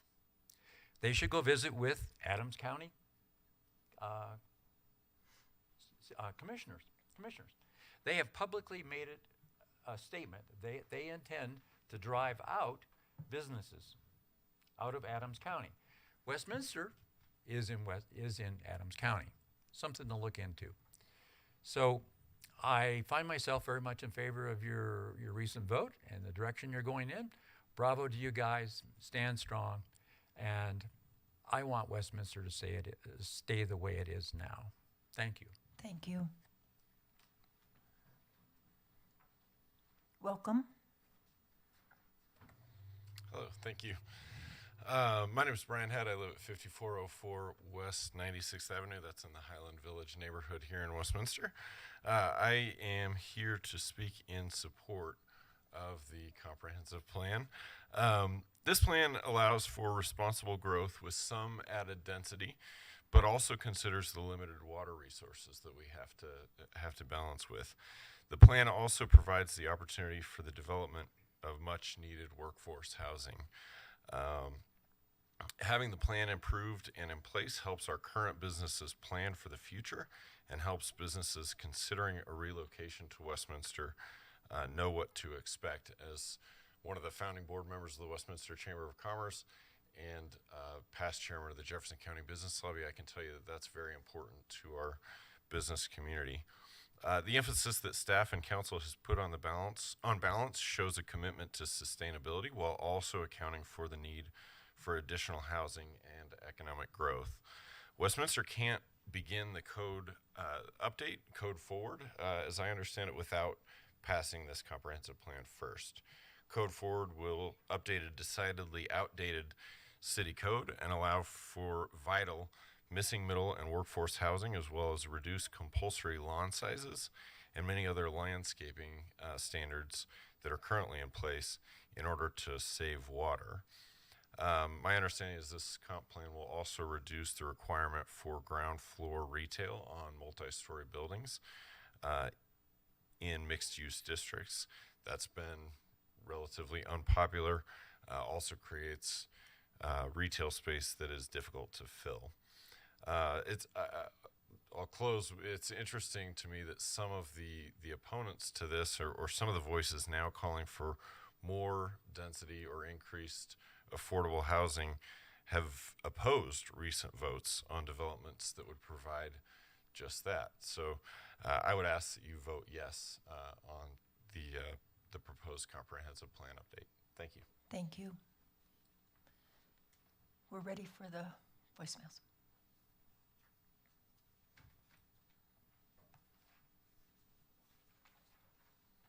Yes, this is Robert Ambrosio. I wanted to voice my opinion. We don't need to have any more high-density apartments or condos built in the city of Westminster. We don't have the water to supply these, nor can our infrastructure handle it. So please consider what you're doing in allowing these builders to come in and take over like they are. After 40-plus years of living here, it's just very sad to me. Thank you. Hi, my name is Tim Pegg, and I'm calling to comment on the comprehensive land use plan, which is up for its second reading tonight.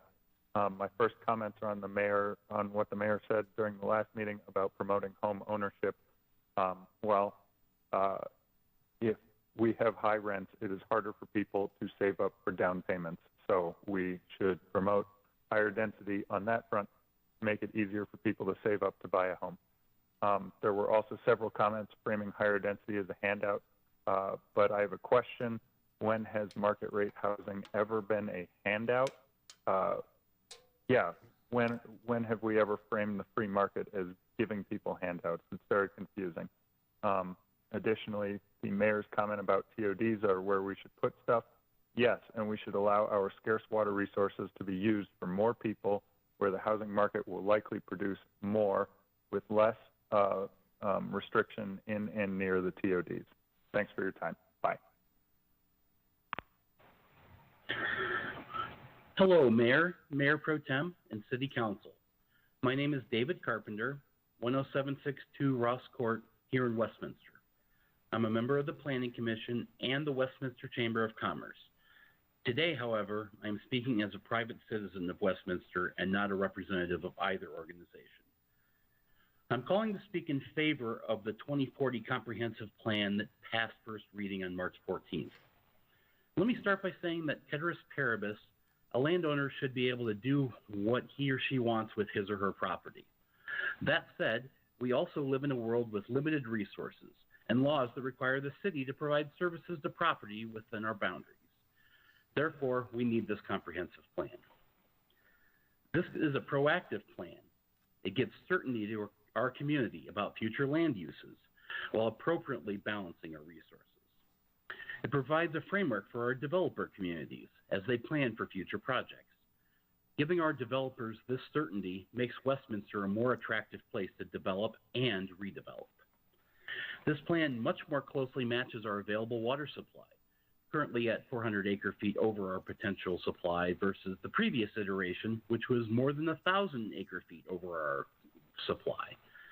With newer water-wise technologies, we should be able to easily develop the city as this plan states.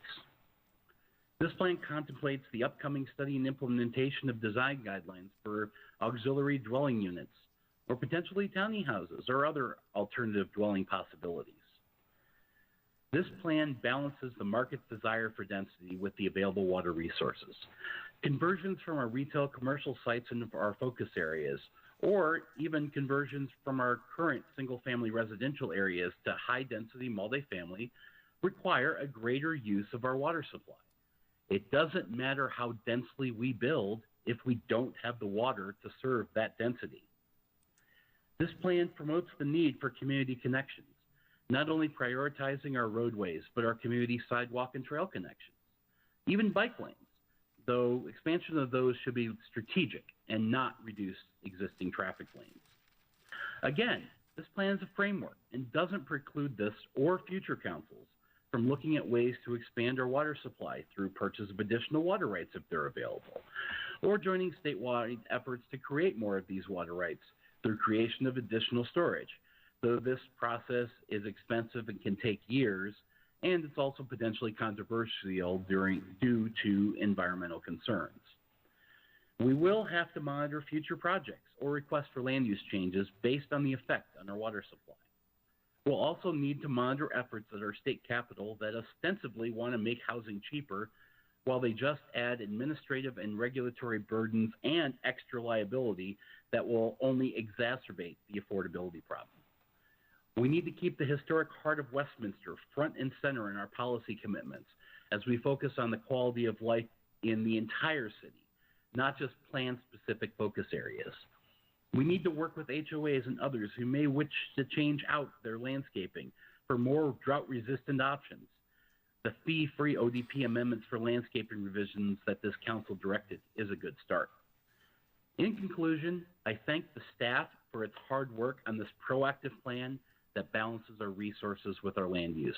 And I commend this council for its passage on first reading of this plan and encourage its passage tonight on its second reading.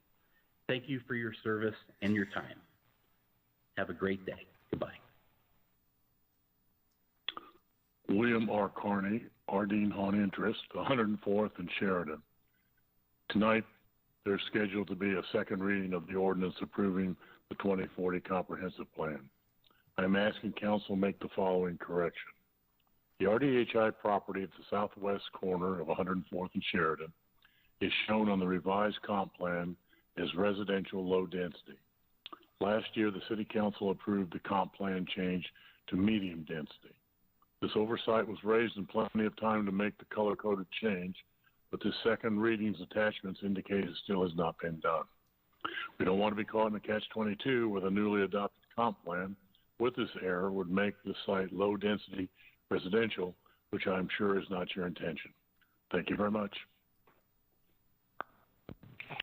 This is Wayne Anderson, and I live at 8860 Cody Street in Westminster. I'm in support of the city's 2040 comprehensive plan, and for the following reasons. First, this plan will have a framework that will help developers to plan future projects with a high level of certainty. This is sure to make Westminster an attractive place for development. Secondly, this is a proactive plan that, in my opinion, provides certainty for future land use while effectively balancing resources. Third, this plan closely matches our available water supply. By using water-wise technologies, it will make it easy for developers, for the city to develop as it is outlined in the plan. My next point is that the comp plan contemplates the study and implementation of design guidelines for things like accessory dwelling units, tiny houses, and other alternative type dwellings. In addition, the plan balances the market's desire for density with available resources, ensuring that we have the water supply to serve the density that we're going after. Of course, that doesn't matter how dense we build if we don't have the water to serve that density. And finally, the plan is a framework that doesn't preclude future councils from expanding our water supply through the purchase of additional water rights, assuming they're available, of course, and joining statewide efforts to create more water rights through the creation of additional storage. These are my reasons for supporting the plan. Thanks for listening, and have a great day.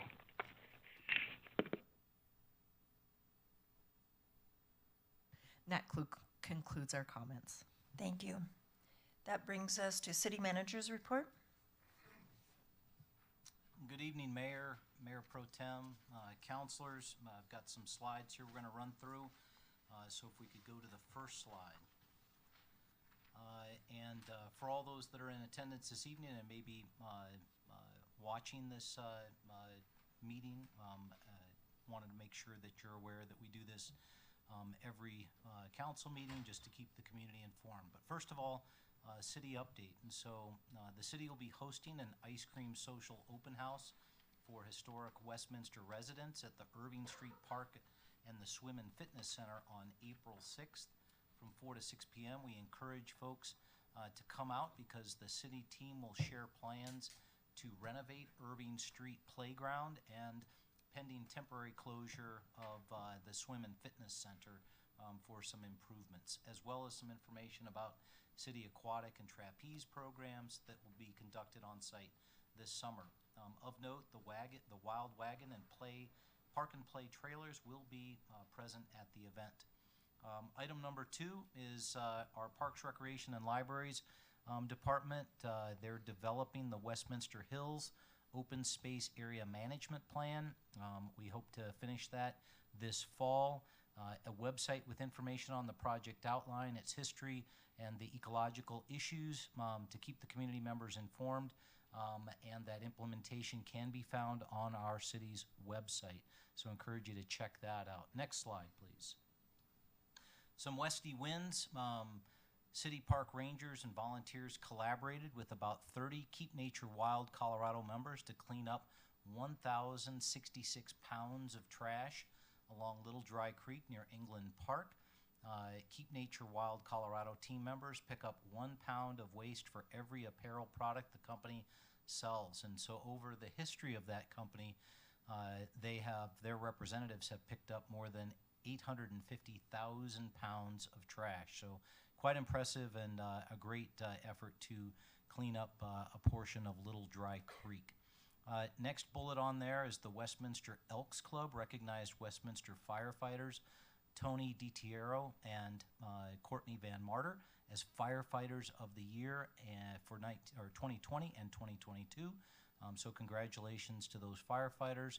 And then some good news for the city's financial standing.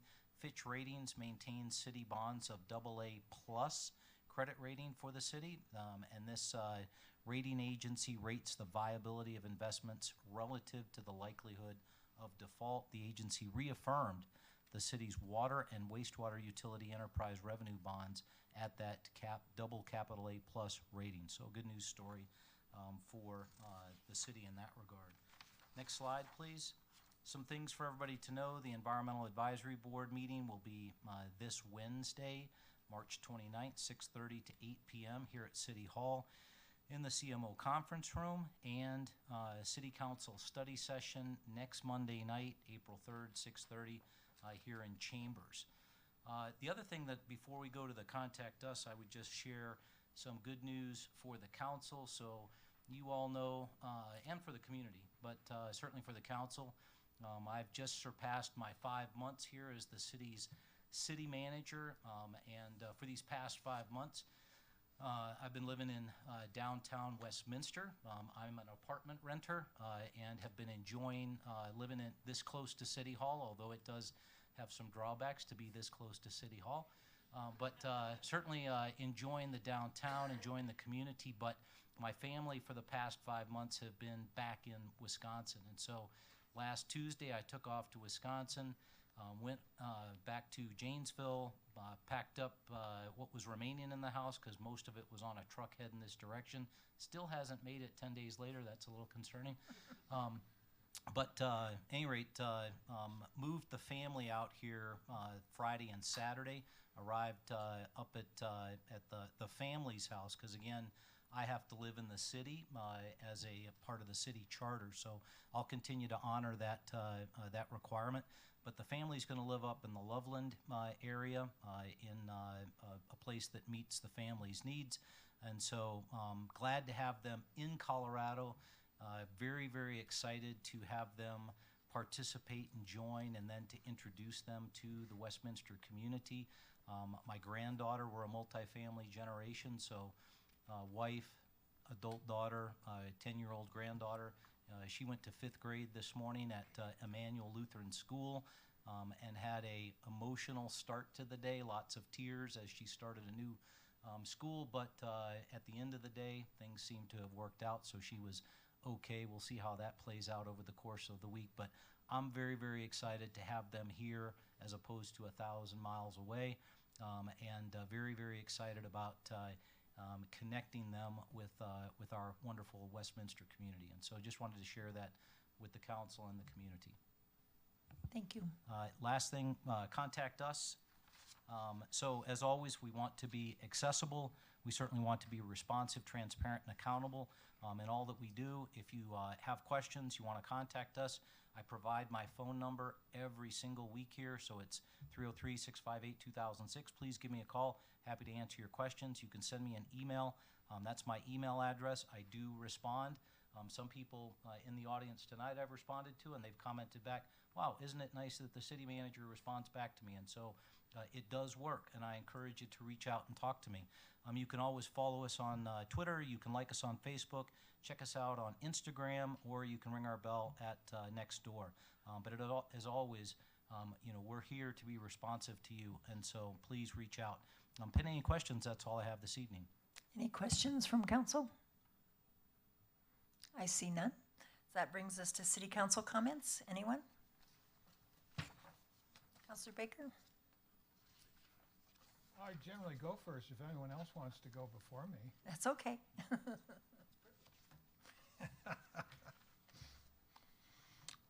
What do you do when you're challenged with hate? I'm not talking about really physical attacks. The society has immediate consequences for that kind of hate. I'm really talking about the hate that hides behind, a facade of civil conduct. When that challenge, when that civil hate comes, what do? Too often, we ignore the hate, or we pretend it isn't there. Frequently, the hate is really directed at someone else and not us, so we can just slide by. And if we are the target of hate, most of the time we turn the other cheek. And it wasn't the first time that's happened to us anyway. For those of us in elected office, there is no way to avoid civil hate. However much an oxymoron civil hate may be, it is a reality. We've all seen civil hate walk in the door and claim 5 minutes of time to attack us. They do their best to rip out a piece of the soul of someone on council. Some of them seem to bask in the glory of their perceived courage with their attacks. And let me be very clear, these are not residents that ask to interact with us as their elected officials.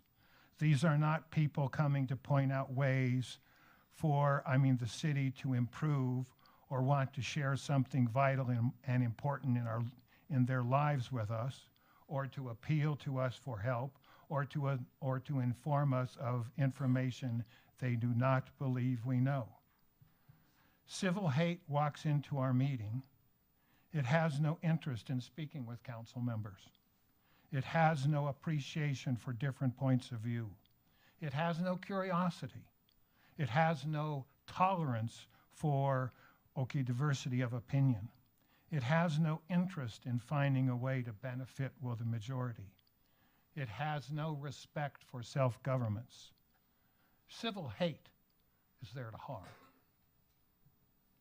But I'm not concerned about the truthful words. I'm not concerned about the hurtful words from citizens' comment time. Those attacks are turn the other cheek stuff. It will go no further than angry words. City Chambers has guardrails protecting the dais. It's got 2 guards at the doors. And if that hate boils out of city council chambers and into the city staff has measures in place to address nearly every situation. The civil hate that I'm concerned about is what happened 2 weeks ago in this very chamber. It was civil hate by Councilors Nurmela and Councilor Azadi directed against the other council members. And it was just like the civil hate by those commenters during citizen comment time. The words were meant to hurt. The words were meant to harm.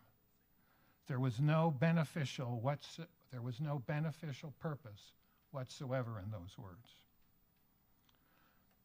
For over 2,000 years, it has been said in vino veritas, which is Latin, roughly translated, that in wine there is truth, which is the observation that alcohol intoxication lowers personal filters, and so frank communications can occur. I think the communications are also really facilitated when emotions are ignited. I think that's what happened 2 weeks ago. I think Councilor Nurmela became extremely upset when I expressed my experience with residents that was so completely divergent from hers.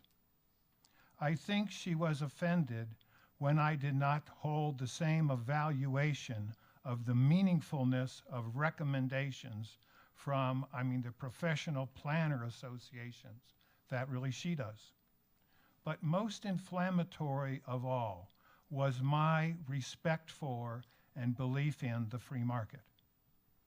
I think the free market will allocate resources to really provide consumers with, the products consumers most highly desire in the proportion that is best for all. A process so far superior to any central planning, it's mind-boggling. But that belief of mine was just the last straw. And so she fought back. And this wasn't our first disagreement rodeo. And so Councillor Nurmela expressed her true feelings. It was an authentic, heartfelt, genuine speech.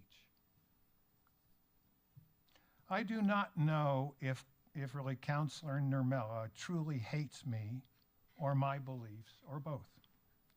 I mean the biography of the biography of me she fantasizes ascribes only the most craven, callous, and despicable attributes to me.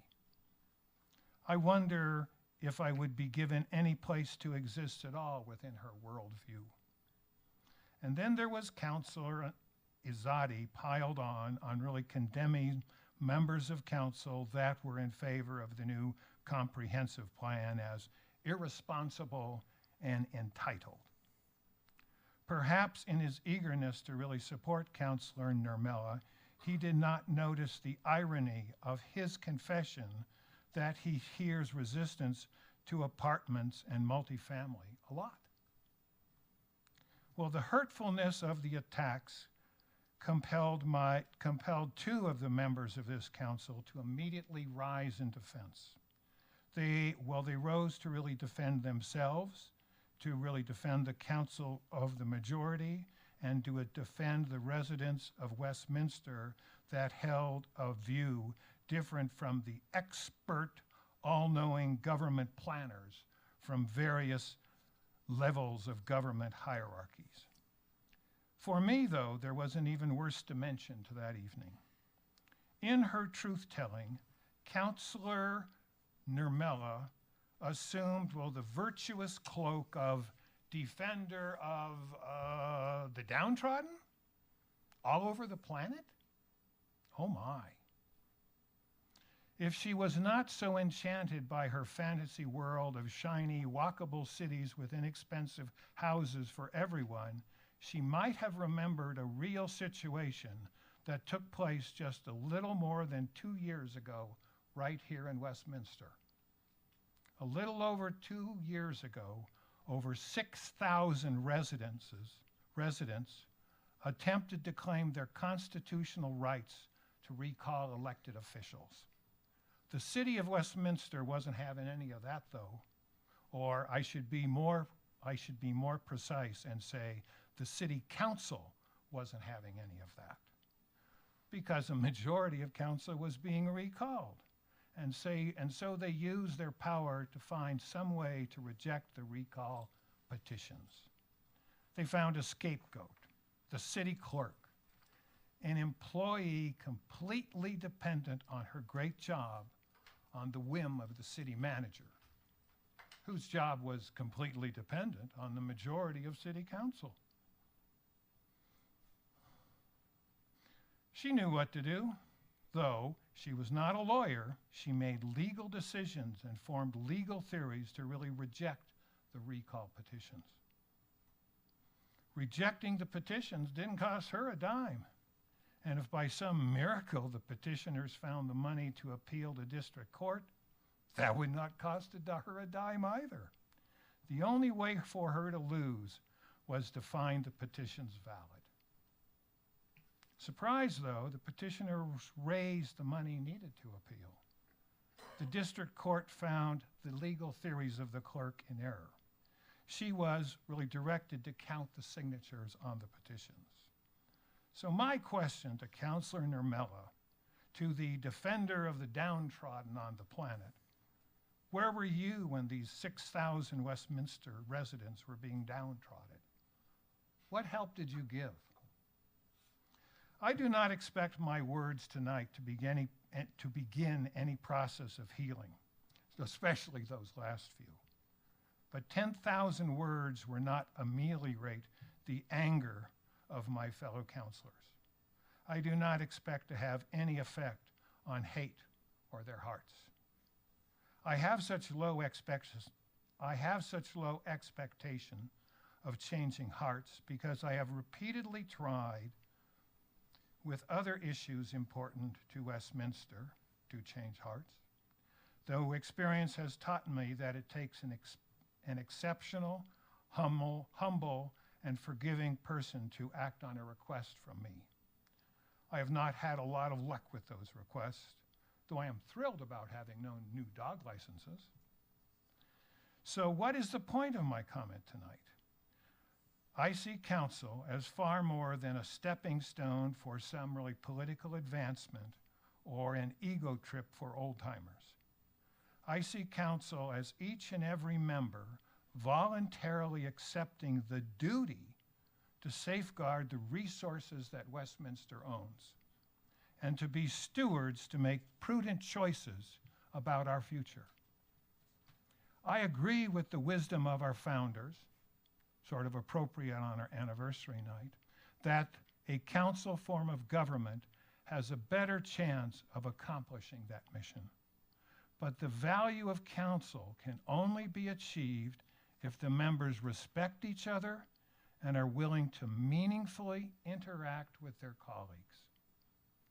I mean, the dramatic difference in really of the philosophy that caused the harsh words on March 13th and tonight should have been explored months ago. We always knew there were profound differences. We should have found an agreed upon working approach. Council should explore and discuss our directions at the new downtown before we take final actions on a proposal. Council should explore and discuss our really direction for a new water treatment train before we take final action on the dais. To make this work, we must have curiosity and always ask why. We do not have to be best buddies with each other, but we must be willing to meaningfully answer each other's questions. We must be willing to spend the time to let this council system work. I promise to do that. Thank you. Thank you. Anyone else? Councilor Rosati? Thank you, Mayor, and thank you, first of all, to the residents who came to speak today. I think we heard a lot of your opinions from both sides of this issue, and I do thank you for coming out and speaking to us. And thank you, Councilor Baker. It's been a while since I think you called my name in your comments, so thanks for bringing me up sometimes. I've sat here and heard you called councilors from other cities evil. You've called the state legislators evil and hateful. You've called staff liars and lots of things. The reason why I said what I said 2 weeks ago is because I don't want to behave that way, meaning the apology that I did. So in case you guys don't know, here's what I actually said. I pulled it up here. I watched the video again, and I said, I wrote a newsletter. Many thousands of people read this, but I'll repeat myself here, where I said this at that meeting. I don't want to use the word irresponsible, but it's very close to irresponsible to not prioritize housing in this time that we're in. It's irresponsible and entitled, and I don't like using those words, but someone had to say it. I meant what I said in that newsletter. I meant what I said in these words. What I failed to do was to target those words to the plan, not the people. And although I didn't directly call any of you irresponsible and entitled, I actually said what the action of this plan is irresponsible and entitled. I still apologize because I don't think it's okay to even insinuate that any of you are irresponsible and entitled. So I really wanted to make sure that people, whoever was watching, understands that that's not okay for a elected official to call anyone anything mean. So Councilor Baker, if you didn't read that, if you didn't hear that, I do apologize if I insinuated that you were irresponsible and entitled. That's not what I meant to say. What I meant to say is that the plan is, and it is. I think when you say something mean about someone, we have to go back to how we were raised, right? Know when you messed up, calm yourself down, and do the right thing. So, Councilor Baker, when you've done all these, you've made a lot of statements about a lot of people, calling it a lot of people hateful and evil. I would hope that you reflect yourself as well. Self-reflect and say, was that worth it? Are you mad at the people, or are you mad at the output? Are you mad at the topic, the subject, right? We need to stop attacking people and start attacking the subject and stay principled in where you are. And by the way, yes, I did vote no on Uplands, and I'm proud of that, because I don't believe ideological purity is why I was elected. Ideological purity will say vote the same way no matter what, because some kind of constituency or some kind of ideology that you have in your head must guide everything that you do. I don't have ideological purity. I vote and I make decisions based off of the situation. And by the way, Uplands is now owned by an out-of-state hedge fund. Billion-dollar hedge fund now owns it. FYI, that's the biggest piece of land in the city. That's not okay with me. But to go back to this topic, yeah, I think housing is important. I support housing. I support more housing. I support housing that's affordable, as we all should. And I understand the differences on both sides of this. But with everything, you have to weigh, right? You weigh the pros and cons of both sides, and you try and pick the side that you feel has more pros than cons. And I think in the 2.5% land that we have remaining that's developable, the least we could do is make sure that we give our residents a choice. That's why I'm so passionate about this. We're taking away choice. We're saying, no, you should only have single-family homes. Yeah, by the way, we do have some townhomes that are coming up, some condos. We need more is the point. We need more density. I think our seniors deserve the choice to downsize if they want to. I think our youth deserve the choice to rent an apartment and work their way up to home ownership. I think our residents our families deserve a choice to either buy a single family home or a condo or a townhouse or duplex or triplex. They should have a diverse portfolio of housing to choose from. And I don't see what's wrong with that, especially since we only have 2.5% left to build on. We're not saying let's rebuild the entire city as multifamily. What we're saying is let's find the areas of our city where it's appropriate to put in more options to give our residents more choice. And there's nothing wrong with that. And I want to go back to where I started. Again, Councilor Baker, I apologize. I think you in your passion, in defending the things that you care about, you try and do what you feel is best. I disagree on this topic and some other topics, but we have agreed on some things. You and I negotiated, I don't know how many versions of a gun violence proclamation 1 year ago. A lot. I think we called it gun death, right? That's how much versioning that you and I did. I'm open. I am here to listen. I'm here to learn. And if you have a difference in opinion, I'm always here to listen to you and to be convinced, right? You always say, let's have more time to talk, right? You know, we don't have enough time as a council to discuss and really debate. You say that. And I agree with you. We don't really have that much time. Like, we just kind of go into votes.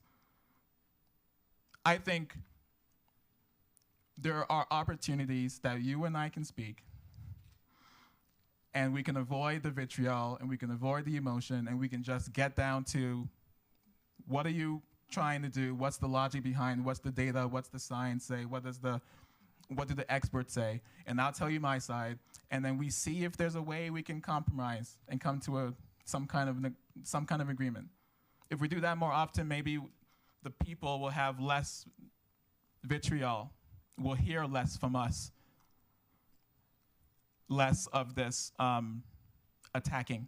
So that's all I have to say. Thank you. Anyone else? Mayor Pro Tem? Thank you, Mayor. I quickly just wanted to thank everybody who showed up tonight. Unfortunately, they're not here, fortunately for them, but also congratulate all the folks for their many years of service. I think it's really important that we get to do that piece of our proclamations and recognizing folks here because it's those are the folks that make sure that your streets are paved, that people show up when you call 911, all the different things the city services do. So recognizing those folks to me is one of the joys of this job. Also the youth folks, and I didn't get to do many of the things tonight, so this is my turn to get to say. The youth folks, that is a really cool thing that they do, and if you ever had an opportunity to actually attend where they go on to the next stage in the dinner, the stories of the folks that a lot of times they'll have people who have won those awards come back and say how it's changed their lives. And to me, that little bit of acknowledgement, encouragement that we give some young people who otherwise would not ever get that opportunity is a game-changing thing. And so I don't want that to get to washed away in the evening, because if you ever get an opportunity to just acknowledge young people that maybe don't get to, there's far too many in this world who don't get acknowledgement and encouragement at home. So for me, that's kind of how I started my realm into politics, was being a PTA president. And I saw a lot of those families or kids who didn't have families at home or had single parent families, and so it's just a important thing to me. The other thing I wanted to quickly mention is this last Tuesday is we had our Policy in Pilsner, which I do once a month.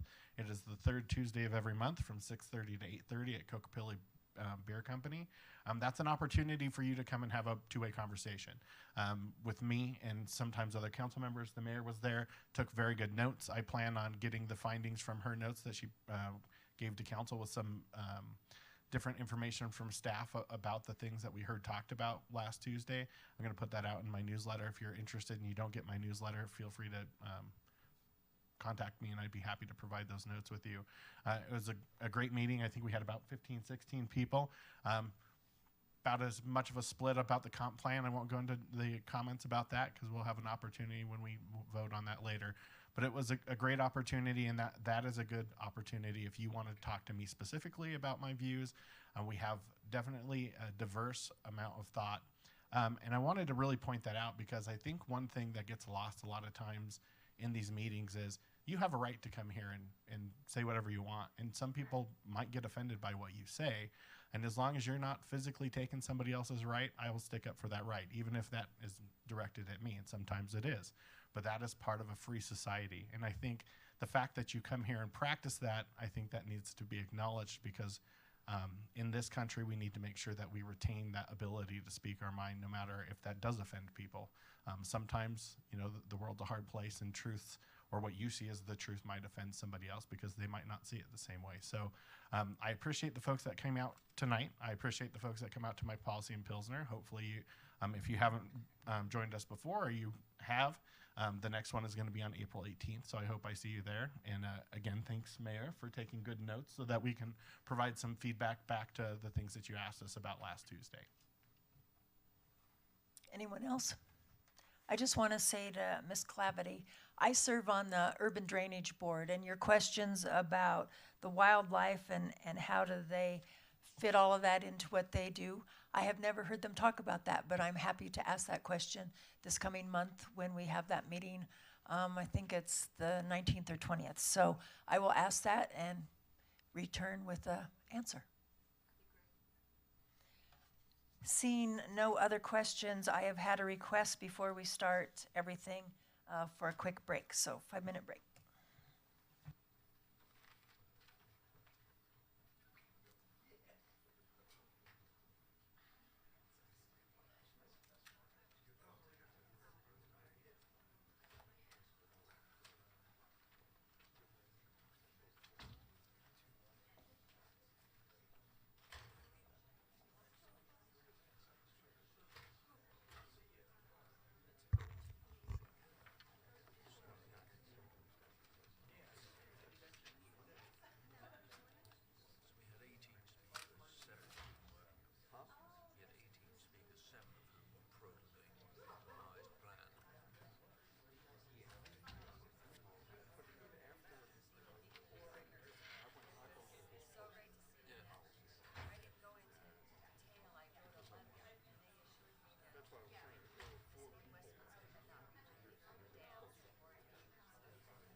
Now it's not a county's problem. No, but they're still in Westminster. Yeah. I only saw one, but it wasn't. Well, actually, two of them got arrested. One of them, he said he was arrested because 5-year outstanding for a dog at large. And so he said the cops were now there were two of them. He said one's a female cop. You have to get their name. Always ask. I tell them, ask for their business card. And anyway, so now everything is going to his dog is his life.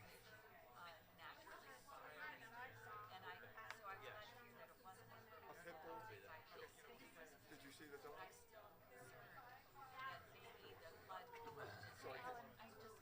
Oh, Amber, yes. Yes. Claire, and I sent something from your website. Yeah, oh, okay. Good. Because I just need to know, like, I'd rather do that just because actually, so Linda and I,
8A through 8B.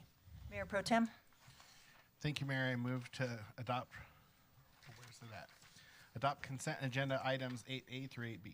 Counselor Emmons? Second. It's been moved and seconded to approve consent agenda items 8A and B. Is there any further discussion? Roll call, please. Counselor Baker. Yes. Mayor Pro Tem Demott. Yes. Counselor Emmons. Yes. Counselor Azadi. Yes. Mayor McNally. Yes. And Counselor Seymour. The motion passes on a 6-0 vote. That brings us to Resolution 10, adopting the revised 2022-23 strategic plan. Counselor Emmons? Thank you, Mayor. I move to adopt resolution number 10, approving the revised 2022-2023 strategic plan for the city of Westminster. Counselor Seymour? Second. It's been moved and seconded to pass resolution number 10. Is there any discussion? Staff, do we?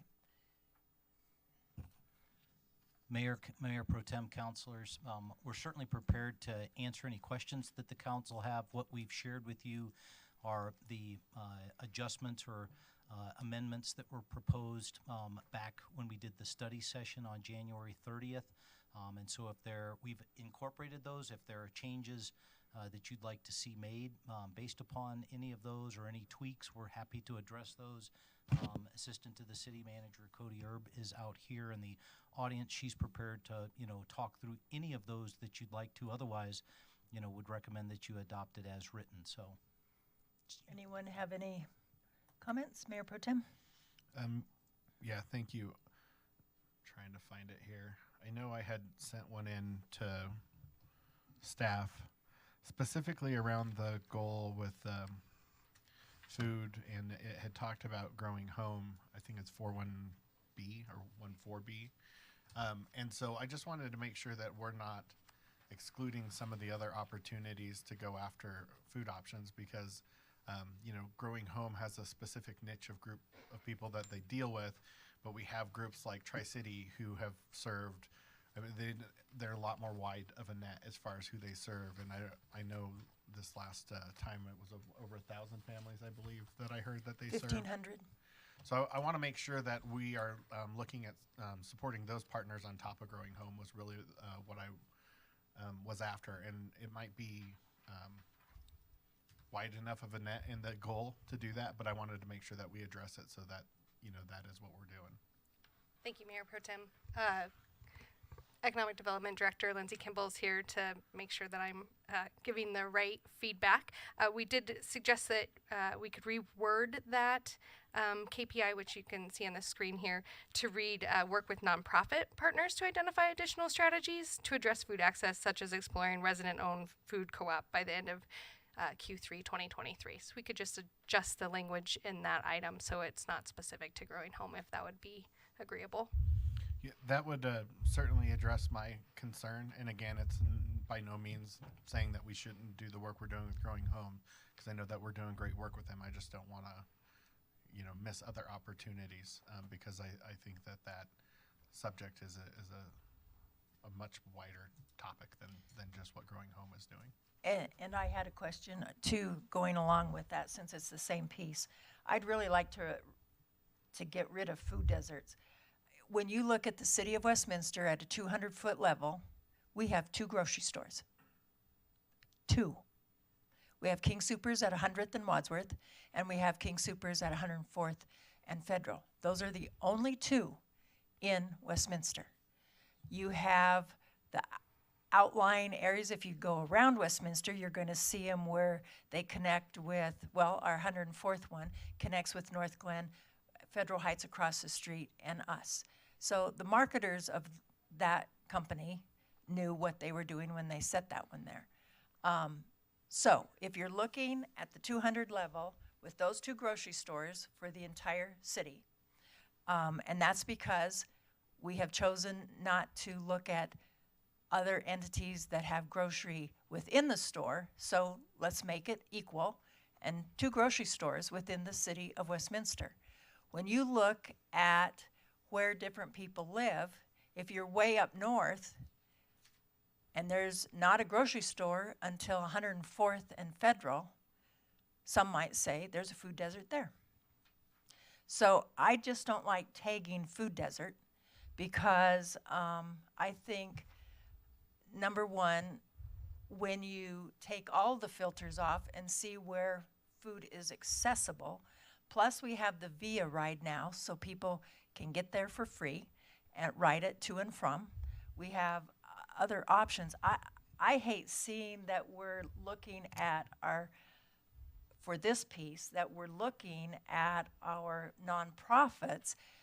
They're dealing with niches in the community that they're serving. We need to be sure our entire community is being served, not just, these people aren't responsible for the entire. So I just would like to remove food desert, period, and say we need to look at, because when you then look at the 200-foot level, you see the outskirts of across the street from Westminster where one's at 80th and Sheridan. You will see up north where one's at 80th and Wadsworth. You will see in Broomfield, there's two, one on 287 and one on 120th. You will see it in Broomfield, 136th and Lowell. So when you look at that whole picture, they're not in Westminster, and you've got one at 64th and Sheridan. So you look at that and you have those grocery stores, not any of the other entities that nobody wants to talk about. So what else do we need? And we understand it is market driven to a certain point, and but tagging something food desert, if you're living in a certain place where that's what we're tagging it, I think of the realtors, I think of the homeowners, that just isn't fair. Would it be agreeable to change it to say food access throughout the city in both 1.4.A and 1.4.A? That's better than little desert. I? Yeah. Okay. To me. Agreeable? Mayor Pro Tem? I just agree with, in concept, what the mayor is saying, because I think one of the things that really we should be going after are the opportunities. And so if it's just like anything else, whether it's housing or this, we do have to look at our regional partners. So like if you took the very corner tip of countryside versus where people are in, say, historic Westminster, some of those folks in the very tip of countryside are just about as far away from a grocer as some of the areas in the historic part of Westminster. But if you start looking outside the city, there's often other things. Like I know some of the grocers that the mayor mentioned, but even like when you start going further west, as Arvada's been developing, there's now a King Soopers that is on off of Indiana that is, relatively close compared to some of the grocers. And so I think the thing that I really hits with me with what the mayor is saying is we do need to look at those other entities in my mind, be it the Walmarts, the Targets, because those are places that people can buy food. So I think food access makes more sense, because I'm hoping that your team is really going after those opportunities where they make sense, because that's what the grocers are going to do. King Soopers isn't, they're looking to not saturate the market into a place where they open a store that's not going to have customers. Okay. Does anybody have objections to changing to food access? Councilor Azadi? Thank you, Mayor. I do not have an objection to the language change. I just wanted to applaud staff and council for including this important need in the strategic plan. It's long overdue. It's definitely critical. And whatever we want to call it, there are deserts around the city. There are people who, Growing Home did an extensive study surveying a lot of residents in the south of the city specifically, that showed that mainly one of the biggest issues is access to a vehicle. So there may be stores in nearby towns, but if you can't get there because you don't have a car, we shouldn't be expecting our residents to walk, buy your groceries and then walk back home with your bags. So there are a lot of access related issues, not just supply. So I have no problem with the word access because it is an access issue. I just want to point out that it's very important and it's a big need for lots of residents. Okay, so I think we're good on that one. If Great. we get deserts out and access in. Yes, no problem. And then I had one more question from the group, and that's related to recommendation number 17. So please excuse my quick scrolling here.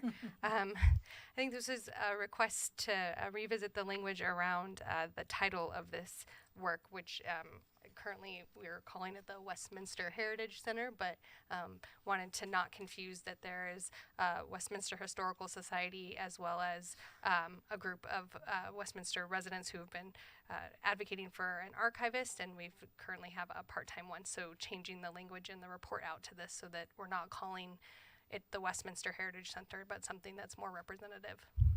Well, and when I first read it,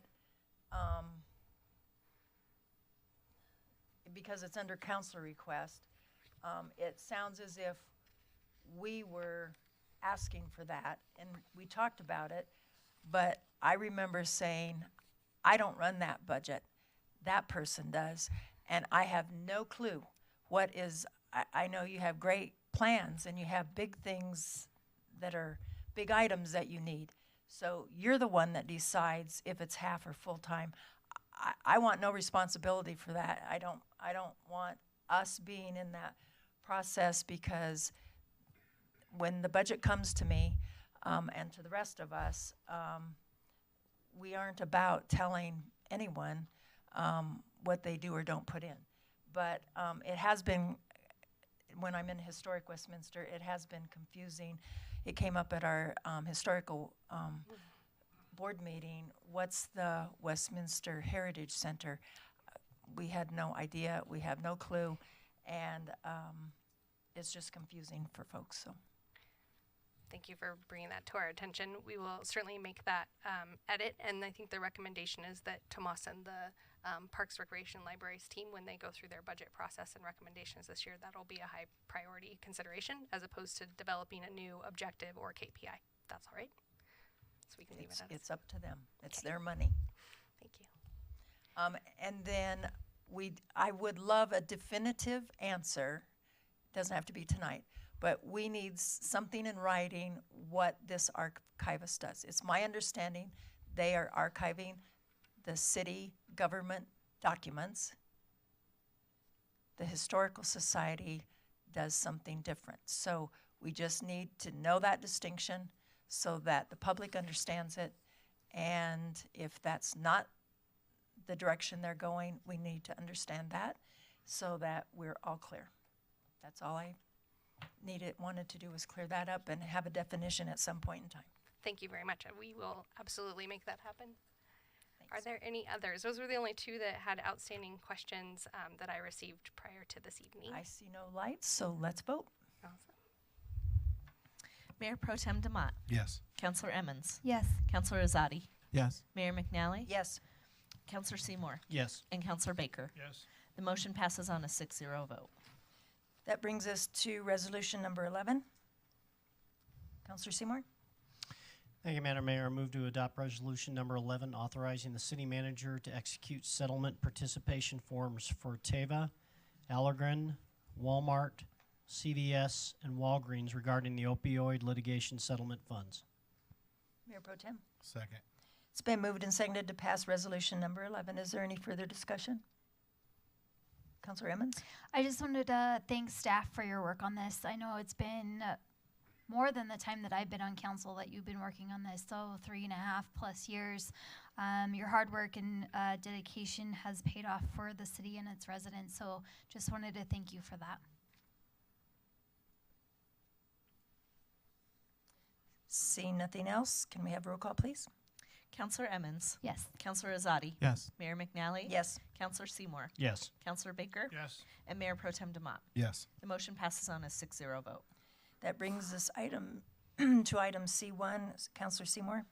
Thank you, Madam Mayor. I move, based on the recommendation of the city manager, to determine the public interest is best served by authorizing the city manager to execute a negotiated contract with McDade Woodruck, Inc. in the amount of $1,865,424 for construction management at risk pre-construction phase services for the Big Dry Creek Wastewater Treatment Facility electrical systems repair and replacement project and authorize a contingency in the amount of $186,542 for a total authorized expenditure not to exceed $2,051,966. Mayor Pro Tem? Second. It's been moved and seconded to pass Councilor's Bill, or item C2, 10C2. Is there any further discussion? Councilor Baker? We have the city manager raise his hand. Oh, sorry. I think we're on C1. Yes. C1. Yes. Did I say something You different? said C2. Sorry. Yeah, C1. okay. I read C1, she said C2. I was moving us along. Yeah, I'd like to take another bite at the apple at this, okay? And I'll phrase my questions differently, so maybe we can have a little more understanding on my part.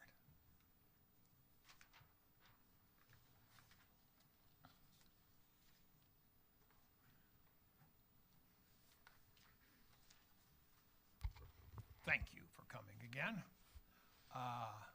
So we've done the pre-engineering by Burns. Started that in February, and they've completed that. Yes. Okay. Now we're going to have Burns do the construction design. There actually, the Burns contract goes all the way through engineering services during construction. Councilor Baker, you've noticed something that indeed we oftentimes do differently. For example, on design, bid, build, the design phase happens, and then when we move into construction, the engineering services during construction and the construction contract itself show up at this point in time.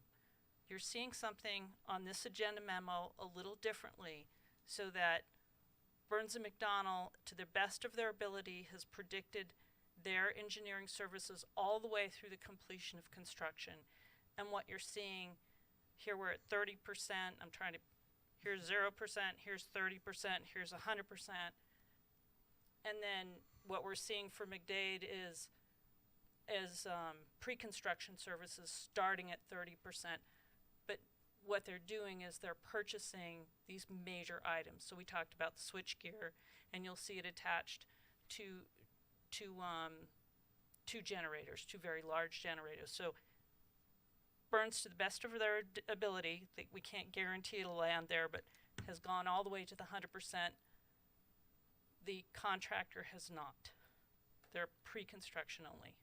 Does that make sense? And, right, it does. And so is McDade going to be the contractor too? McDade is the CMAR. MWI is the CMAR, so the construction manager at risk. They are probably going to do a huge portion of the construction. Why is that? Because this is medium voltage electrical work on an active wastewater treatment facility, and that's exactly what they're good at. There will be some ancillary work that they are less likely to do. You're not going to see them out there placing concrete or anything like that, but that's minor compared to the bulk of the work, which is medium voltage electrical. Okay. But it's my understanding that most of the $2 million going that way is going to be buying these 3 big pieces of equipment and storing them in a box someplace. Well, the reason we're purchasing them now is because they have about a 60-week lead time. No, I'm not asking about that. Most of the money is going to buy those items, right? That's so correct. Then isn't there another piece where they put all the pieces together that we're still going to have to pay for? Right. Purchasing does not construct it. Right. Then the construction has to happen. Okay. So that at that point in time, but we don't proceed with that until we have bid documents. So the guaranteed maximum price, the bid packages, that is that point in time where we would come back and say, we have bid packages for construction, but we don't have anything to bid on. They need bid documents in order to do that. They need a bid schedule, they need specifications, they need 100% drawings. Okay. And who's going to let those bids out? McDade? MWI? So this is where the CMAR has what we call an open book.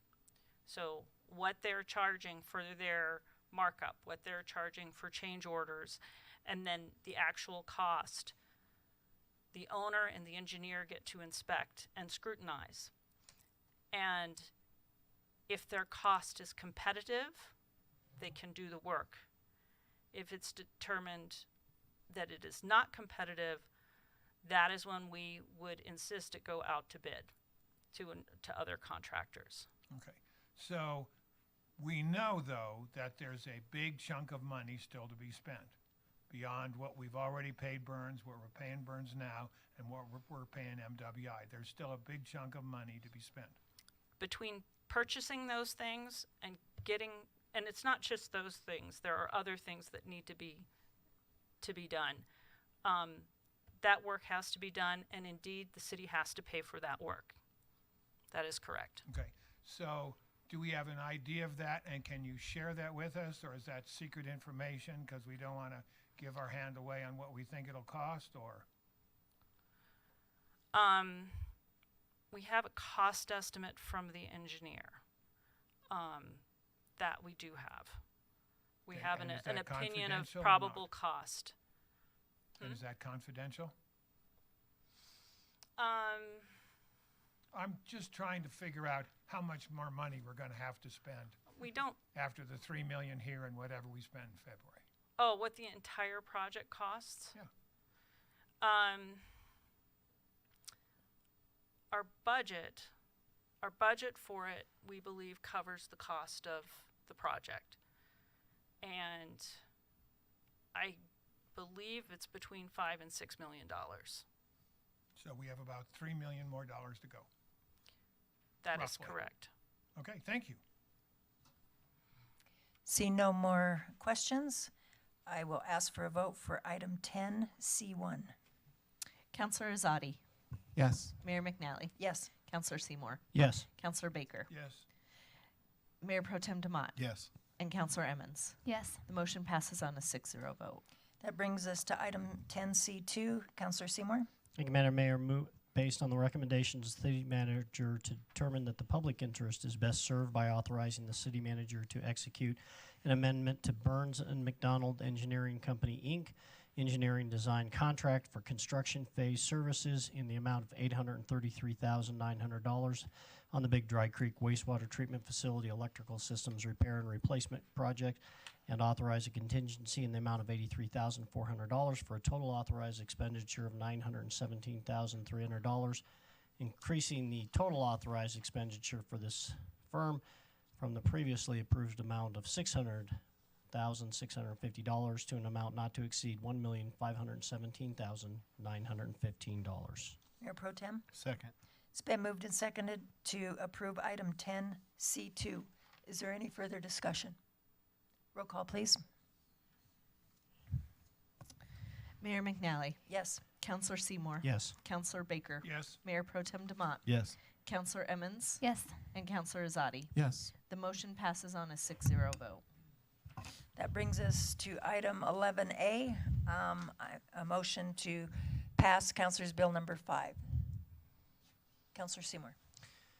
Thank you, Madam Mayor. I move to pass Councilor's Bill number 5 on second reading to approve the revised 2040 comprehensive plan as amended. This recommendation is based on the finding that the 2040 comprehensive plan meets the criteria established in section 11-3-2 of the Westminster Municipal Code. Mayor Pro Tem. Second. It's been moved and seconded to pass Councilor's Bill number 5. Is there any further discussion? Mayor, Councilor Seymour. Thank you, Madam Mayor. Just a question that we had that was brought up by one of the callers regarding the action that council take on the Berkeley Homes property. And I'm wondering if our action on that overrides the comp plan since we got these two items flipped. Certainly happy to help clarify, and it's certainly understandable there could be confusion. We have a comprehensive plan amendment under our existing comprehensive plan versus the new comprehensive plan, and we changed some of the nomenclature. So what council approved in January 2022 with the Semper Gardens development and the preliminary development plan at the time was a 5 unit per acre density on the 25.6 acre northern portion and R8, 8 units per acre on the 13 acre southern portion. The comprehensive plan, the 2040 comprehensive plan that you're considering at second reading tonight allows that project. It would allow 5 units per acre on the northern 25.6 acres and 8 units per acre on the southern portion. And we actually prepared a letter to Berkeley Homes, the builder, verifying all this. So. Perfect. Thank you, Mr. Spurgeon. Mayor Pro Tem. Thank you, Mayor. And I'm glad, I don't have any questions for you, but I'm glad you brought your binder and somebody gave you reason to carry it up here. So I don't have any questions though. So. I just wanted to make a quick couple of comments. Again, I appreciate all the staff work put into this because as mentioned last time during first reading, there's been a lot of change over this and a lot of fingers on this. And I shared with I did the chamber hour thing today and gave them an update, and I shared with them even former council members have fingerprints on this plan. So this plan is a very diverse plan that brings a lot of balance to the future of the city and what's left with our developable land, as well as, and we heard from some of the speakers tonight, as well as what redevelopment might look like in the future. I would ask folks to think about all that, when they judge what we're doing here, because to me this is all about balance. And I hope people understand this isn't about not wanting renting, not wanting townhomes. This is about balance of all those things with the amount of property we have left, with the amount of water that we know that we have today. Maybe, conservancy trends continue to be on a good level and we're able to add more density. That's the nice thing about our process. People could take a plot of land that is one thing in the comprehensive plan and they can try to ask if they could get more density on it. I certainly have been through a number of comp plan changes in my time on council. But at the end of the day, we do need this plan so that there is some level of certainty in what goes forward. So I wanted to just take time to appreciate everybody who's come out and spoken on this. And I hope that people understand, the folks that are up here. I don't think anybody that's on this council works in an echo chamber. I know walking alongside the mayor as we both campaigned, we're the type of folks that hit every door. We weren't, we have lists, but we weren't stopping at a door that had a certain letter by it.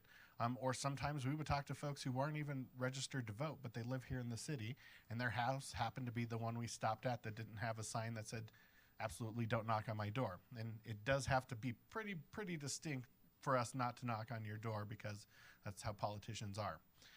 But with that said, I hope folks understand that, and I think that everybody on this council has put a lot of good work into this, even folks that aren't going to support it, and I think it's made it a better plan because of that, and I'm, again, excited to move forward for the city. Councilor Usati? I'm going to be voting no for all the reasons aforementioned. I always hated that word. It's too long for me. I just wanted to reiterate the whole goal here, in my eyes, is balance, right? Is actually, if we want balance, we need to balance our housing stock with a diversified portfolio of options to give our residents. Let's give them the choice. Let's give our seniors the choice. Let's give our youth the choice.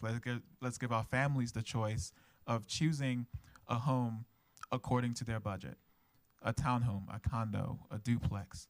These are things that, with the little bit of land we have left, it won't kill us. It will not hurt our water supply. It will not endanger or hurt our traffic even. It's just the right thing to do. So that's why I'll be voting no. Seeing no one else, roll call, please. Councilor Seymour. Yes. Councilor Baker. Yes. Mayor Pro Tem DeMott. Yep. Councilor Emmons. Yes. Councilor Azadi. No. And Mayor McNally. Yes. The motion passes on a 5-1 vote. It is 9:50, and this meeting is adjourned.